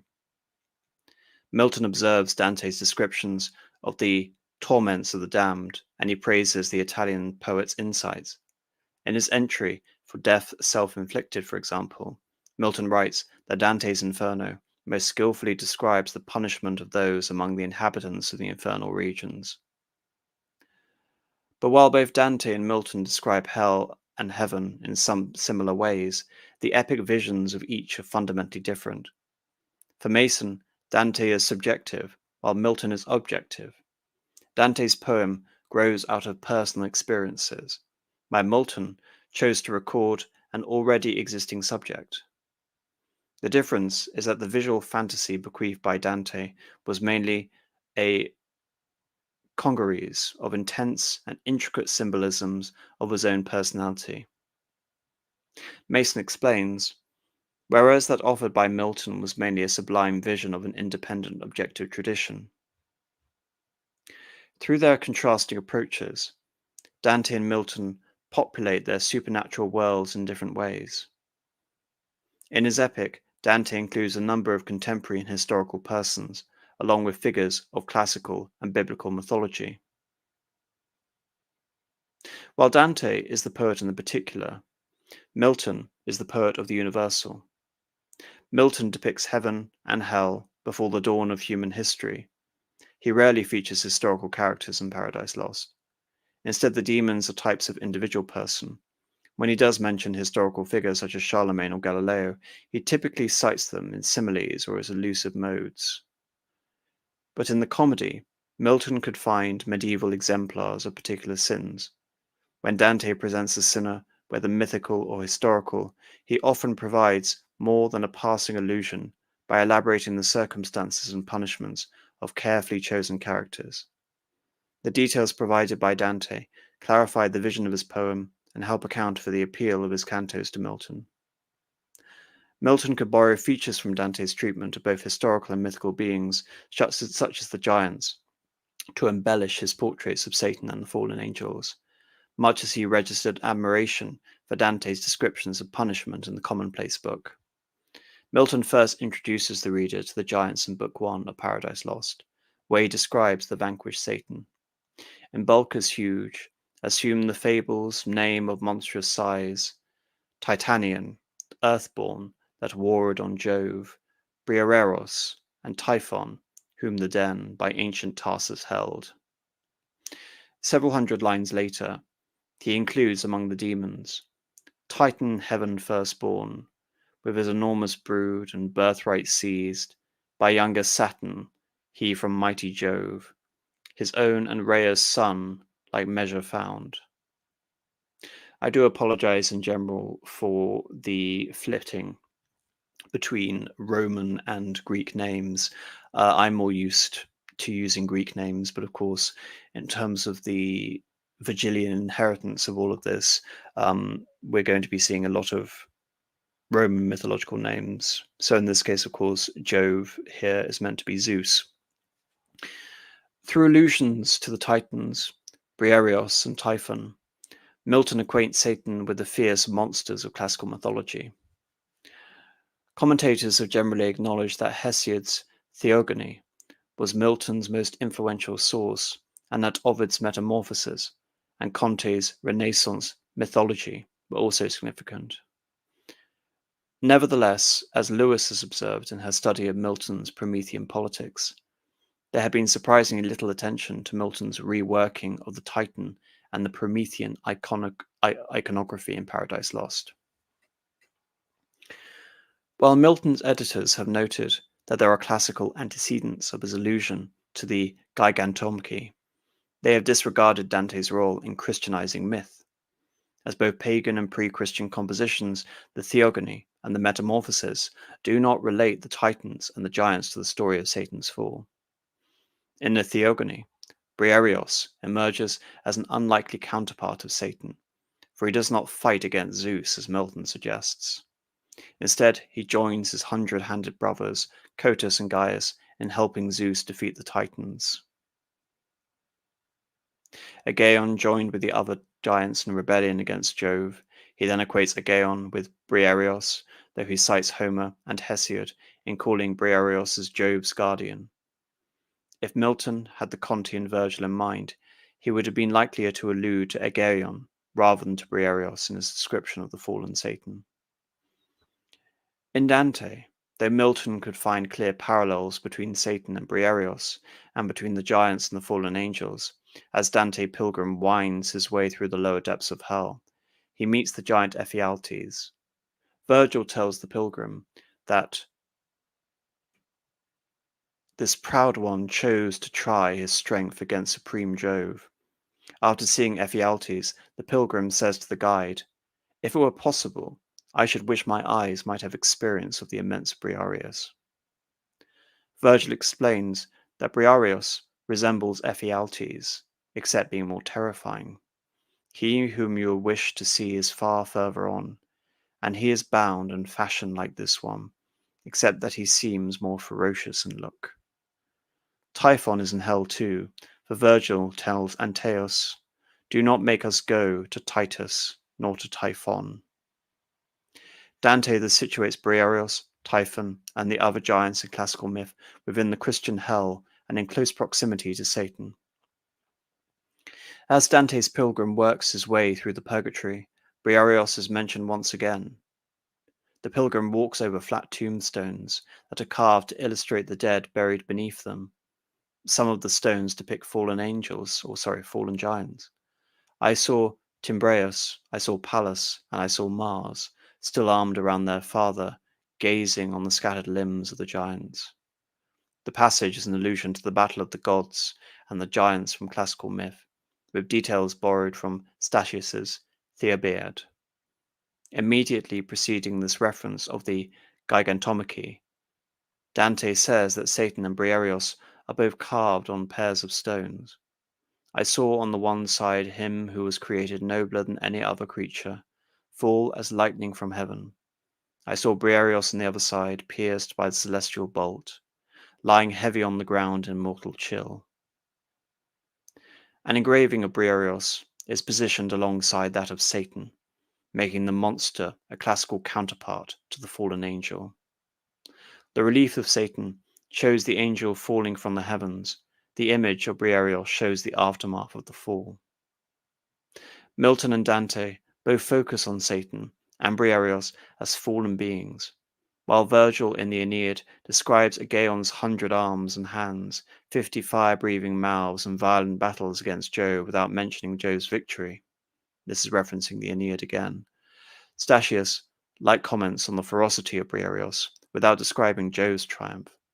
But Milton's allusion to Briareos is part of his Leviathan's smile, in which Satan, extended long and large, lay floating many a road and bulk as huge as whom the fables name a monstrous size. At the close of a simile, Milton re-emphasizes Satan's proneness. So stretch out, huge in length, the arch fiend, chained on the burning lake. The image recalls Dante's Briareos, grave, lying heavy on the ground in mortal chill. While Virgil, Hesiod, and Conte number the grotesque features of Briareos and Aegeon, Milton and Dante instead allude to the monstrous and enormous size. Dante describes Briareos only as being grave, heavy. The Leviathan simile in Paradise Lost shows that Satan is in bulk and huge as Briareos. Unlike Hesiod's 50-headed monster, Satan lies with his one head lifted up to the wave, wise from the two hands, not 100 of the erect Miltonic Satan, the flames driven backwards slope on their pointing spires. Dante's Briareos too resembles Ephialtes or Antaeus, the anthropomorphic giant with whom Hercules had once fought. Although he is more terrifying, he does not have a grotesque featuristic of the Hesiodic monster. Since Ephialtes is two-armed, notes Stevens, Virgilio effectively denies that any giants were ever physiologically deformed. By extension of this interference, this would mean that Dante's Typhon was also human in shape. As with Briareos, Milton, like Dante, alludes to Typhon only to illustrate Satan's tremendous size, not to attribute a grotesque form.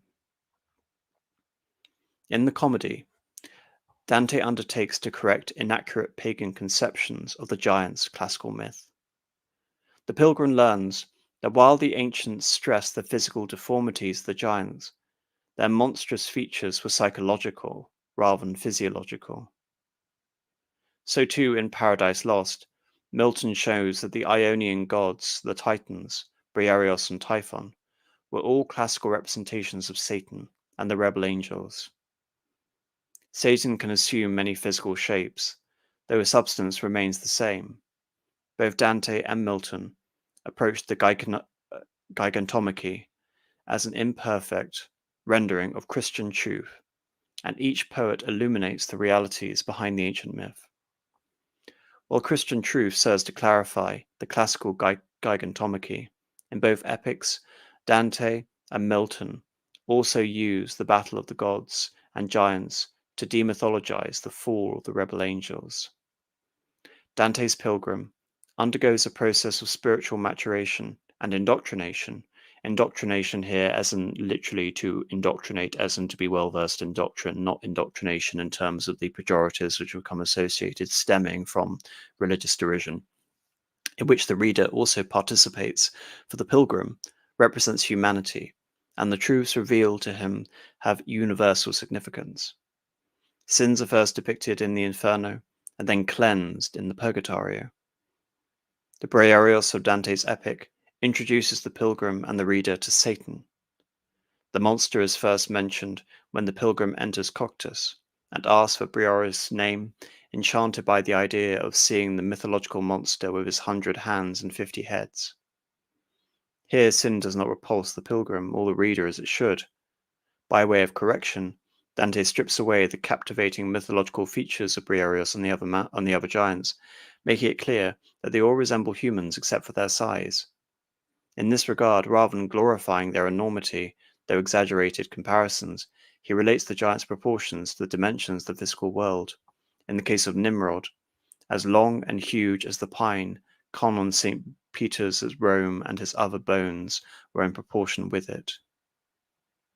3 Frieslanders would have trouble reaching his hair, but perhaps 4 could have done so, while the pilgrim saw 30 great spans of him down the place where a man buckles his cloak. Stood full 5 ells, not reckoning his head above the rock. With such the precise anthropomorphic descriptions, Dante removes the giants from the realm of fable and makes them less appealing to the imagination. Moreover, in introducing the pilgrim and the reader in Coctus, these giants define Satan's dimension and demythologize him in like manner. As small as the pilgrim is in relation to the giants are yet smaller in comparison to Satan.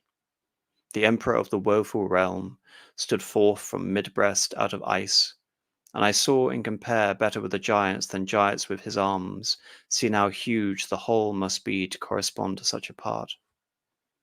In the Purgatory, Dante's pilgrim and the reader learn further of the true nature of the giants and Satan. Not only divested of their physical uncanniness, both the giants and Satan are vanquished, powerless, and entombed as the carvings on the paving stones. As in the Commedia, Briareos and the other giants are the reader's first introduction to Milton Satan. The monster's physical qualities delineate Satan's appearance. Their pride and ultimate failure bespeak his character and destiny. Additional details in Milton recall Dante's image of Satan who stands like a tower. Who had been the master to bind them, I do not know, but he had his right arm shackled behind him, and the other in front by a chain, which held him clasped from the neck downward, so that upon him uncovered part it was a wound as far as the 5th coil. Milton said that the tallest pine hewn on Norwegian hills to be the mast of some great animal, where but a wand compared to Satan's spear. His imagery and direction recall Dante's Nimrod, who is compared to the pine cone of St. Peter's at Rome, and Antaeus, who stands like the mast of a ship. Like Dante's pilgrim, the reader of Paradise Lost is initially enthralled by Milton's fallen angel, but Paradise Lost, also like the Inferno, engages the reader in a process of theological discovery, so that by the end of the poem, the devil has lost glamour. Milton's allusions to the Gigantomachy in the Leviathan, similarly, initiate this process of revelation. For like Satan, the rebellious giants have already been defeated. Near the end of the poem, when Satan is forced to assume the shape of a serpent and to eat ashes, his allure has completely vanished. The description here of the serpent devils and laden with allusions to snakes from classical lore, including Ophion, a fallen titan. This reference relates to Satan once again, to the titans of the Leviathan simile, as well as to Typhon, for whose shoulders grow 100 snake heads, like Dante's pilgrims in the Purgatorio, who see Satan alongside Briareos. Milton's reader now sees Satan alongside the mythological figures to which the fallen angel have compared to Book 1. For both Dante and Milton, the Gigantomachy was a myth of rebellion with political overtones. In the classical myth, the giants rebel against Zeus, the supreme god. In Dante's version, the giants of classical lore are grouped with Nimrod, who Augustine called a giant, a hunter against the Lord, and the king, who with his subjects erected the tower against the Lord, which is a symbol of his impious pride. In the case of Nimrod specifically, Nimrod is introduced within the Inferno as speaking gibberish, because of course, as the Tower of Babel was constructed, the idea to unite all humanity under one state, one tower, one God, one religion, God, and of course not the God, God struck down the tower and prevented people from understanding each other. Thereby we have the multitude of languages so as to confound Nimrod's plan. And thereby Nimrod is situated among the giants. You can say, as with the angels, they occupy this weird position of being, again, titans, the preceding generation of gods, associated with that original rebellion, alluding to all of these images of Tartarus, of imprisonment, and again of proximity to the one who rebelled. But also the Titans and the Giants occupy this awkward position in terms of, again, relaying all of this back to Satan and appealing to be the chief lieutenants of Satan and Pandemonium.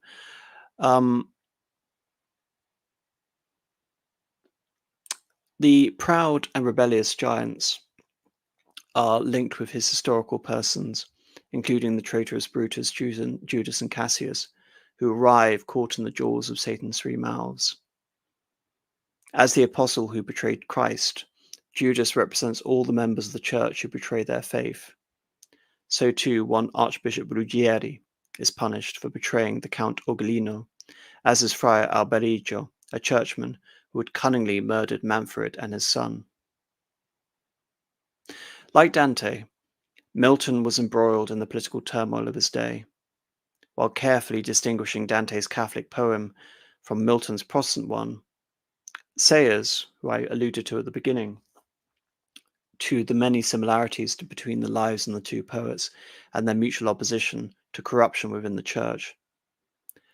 Lewis has likewise compared the political views of Dante and Milton, arguing that both poets combine the myths of Satan and Prometheus as a classical titan to condemn tyranny.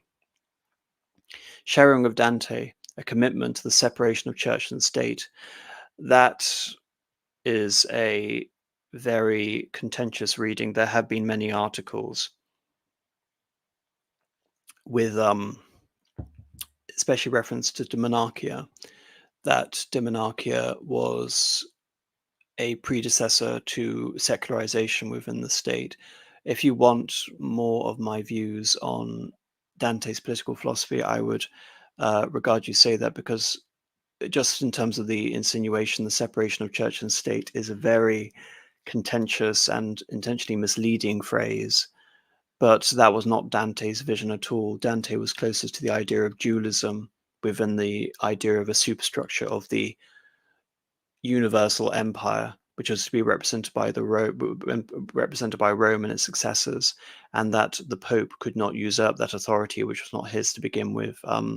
Even though there is certainly, you can read that into it. I think, again, this is the problem when you have English scholars necessarily trying to read things into conceptual history that aren't there. And again, maybe they're, well, they almost certainly are passing these phrases around incestuously without interrogating them. That the authority of a king does not depend upon the Pope. Dante the Florentine wrote in the book whose title is Monarchia, noted Milton as commonplace, adding, a book which Cardinal Poggietto had burned as a heretical work, as Boccaccio asserts in his Life of Dante in early editions, for in the latter one all mentions of the fact was taken out by the Inquisitor. Milton's entry, Religion, additionally cites Purgatorio as a warning of the dangers of combining political and ecclesiastical power, that the combining of ecclesiastical and political government of the church and the true minister of the church acts as magistrate is equally destructive to both religion and state. Dante, the Tuscan poet, shows in his Purgatorio and on the Reformation, where Milton cites Inferno, he criticizes the so-called donation of Emperor Constantine the Great, who allegedly gave Rome to the church and moved his capital to Byzantium after having cured leprosy of Pope Sylvester. Again, to add a lot more context to that, I think it rather unconvincing to try and tie all of these sort of political analogies to this, if anything, I'm reading the opposite, that all of these things, all of the relationships between the giants to Satan, the reason they are preserved in the well up until coitus is because of rebellion. It is a form of imprisonment in the way that as the angels are going to be in heaven, the demons are going to be consigned to torture essentially those who have been relegated to the circles based on sin. Everything is based on structures of faith, hope, charity, and indeed obedience. It is part of a grand unity. Dante conceives of everything in terms of the structures and the hierarchy of a universal church of Christendom. How else can you understand some of his historical condemnations of certain figures without understanding it within those terms? So he is not talking about a more secularized conception of religion, especially if you have to look at Milton. Milton was not only a Protestant, but Milton was also anti-royalist as well. He wasn't part of the Cavaliers, and of course Dante is the arch-royalist. He believes in a universal monarchy. He is much closer to, if we're looking for contemporaries of Milton, he's much closer to Campanella, another Italian, than he is to Milton. And again, to look at things like the donation of Constantine the Great and things like that, so much more context is given when I go over to Monarchia, but again, it's not that simple. All of this is to say that when we look at the giants, when we look at the themes of rebellion, it is rebelling against the correct order, which is emperor, men, poets, and indeed, even when one looks at the harmonious pagans, the issue with the pagans, essentially the virtuous pagans, isn't that they were alive before the arrival of Christ, because in the harrowing, of course, Christ goes back and redeems both the living and the dead, and the kingdom shall have no end. In their case, is that they have refused essentially to accept that message, and they instead retain essentially the understanding that they had during their lives. There is an element of arrogance that compels them essentially to remain in the state of limbo.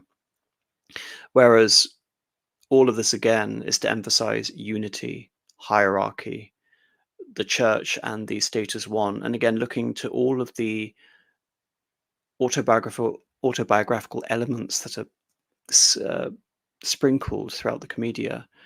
Dante is accusing Guelphs and Ghibellines in equal measure. He cannot broach the idea of treason against the Lord, treason against guests, anti-Zena, treason against family, treason against party, nation, city. All of these things he perceives and condemns on both sides, because he sees politics and he sees order as part of a temporal and a divine whole, a grand conception of Christendom, which very much there is no separation of church and state, but rather the two things working in harmony. I find it very interesting reading and doing so much work on Dante, and finding this this ultimate conclusion, and reaching the exact sort of opposite conclusion that I have. The giants, their great sin is rebellion. It is not to look at them as some sort of analogy for secularization. But anyway, I'll continue reading this article and then leave it there. Milton should look upon Satan as an archetypal tyrant who defies God, seduces the angels, and deceptively leads humanity to damnation. In Hesiod and Ovid, he could read the Gigantomachy as a classical catalogue of the wars in heaven. In Dante, he could find the classical Gigantomachy combined with biblical myth to yield commentary on political theory, Christian doctrine, and historical fact. As the commonplace book documents, Milton valued Dante's views on the punishment of sins and the corruption of the clergy, and on the necessary separation of church and state. Again, I've already sort of refuted that. Their similar experiences and common perspectives dispose Milton to adapt details from Dante's vision of the Gigantomachy and the Commedia in order to advance political and theological outlook. Indeed, Dante was very much trying to advance a political and theological outlook. but it all emphasizes down to the idea of rebellion and proximity and sin becoming. There is something interesting here, which is actually in reference to Irene Samuel earlier, which is this idea recurring through all of the circles of hell, which is the idea of metamorphosis. Of all the associates of hell, of all its denizens, the creatures that Dante chooses not to transform, to actually diminish the classical representations in antiquity, unlike what we saw with Geryon, which is the complete opposite of that in terms of a Ovidian type of transformation, he reserves to the giants. And the reason I think, again, he reserves to the giants is that the giants essentially, their great sin is rebellion against the heavens. So in that sense, their sin cannot be so easily represented in terms of a thematic and animalistic metamorphosis, other than the locale in which they are chained essentially to the whirlpool of the well, which descends into the lake of Coictus. All of this, I think, goes back to an interesting sort of Promethean analogy, because of course Prometheus has many sort of analogues when it comes to Satan, in terms of a deliberate usurpation in giving the fire of inspiration to man. Within Dante's own understanding, as I read it very much in someone like Tolkien, Dante considers all of these things not as usurpation against God, not as trying to take something away from God, in which one is consigned to the circle as a thief, but rather one is engaging in an act of subcreation. So in terms of the overall influence of Dante's work here and situating within the Catholic Church, that article was useful in terms of expanding upon the idea that Dante's works occupied an awkward position when it came to the prohibited works index, and the fact that because of demonarchy in particular, because of the political situation, and because of the places so many afforded to cardinals and hells and the admonition against simoniacs, etc. Nevertheless, Dante's influence, the conception of hell. I mean, I've already read Benedict XV's encyclical from 1921 in episode 1 of this Dante series. But the notions of the fixity of hell is confirmed in the legacy of the canons of the Council of Trent. The notion of hellfire, the imagery and the creative license of Dante, combined with that which was essentially the inheritance of Thomas Aquinas and the Summa Theologica. I want to come back to the Summa Theologica, because the idea essentially of denizens of hell, demons being associated with these particular sins, and there being a guardian demon essentially for every guardian angel, all of this is to go back to Thomas Aquinas, looking at the giants, situating them within the context of the Minotaur, of Cerberus, of the giants, of the Furies, of the Gorgons. All of these aspects essentially are there to confirm a Thomistic understanding of hell, the fact that one can't separate Catholicism from Dante.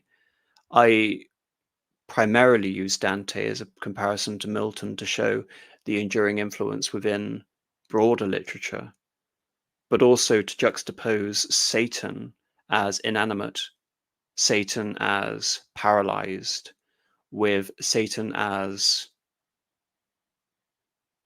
the great enemy of heaven, Satan as the enemy, as the vehicle of ambition, as to contrast the cylindrical funnel-esque design of Dis, nevertheless flanked by its grand dark towers, almost you can say representing a vortex on the ruins of the Tower of Babel, compared to Pandemonium again as this vehicle of ambition.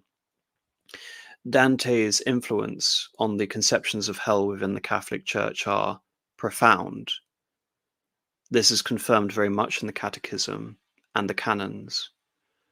But this isn't some idea which has been relegated to the early modern and the medieval period, because I want to finish off this discussion on the Inferno by reading a section of the Catechism of the Catholic Church. Jesus often speaks of Gehenna, of the unquenchable fire reserved for those who, to the end of their lives, refuse to believe and to be converted, where both soul and body can be lost. Jesus solemnly proclaims that he will send his angels and they will gather all evildoers and throw them into the furnace of fire, and that he will pronounce the condemnation. Depart from me, you cursed, into the eternal fire. The teaching of the Church affirms the existence of hell and its eternity.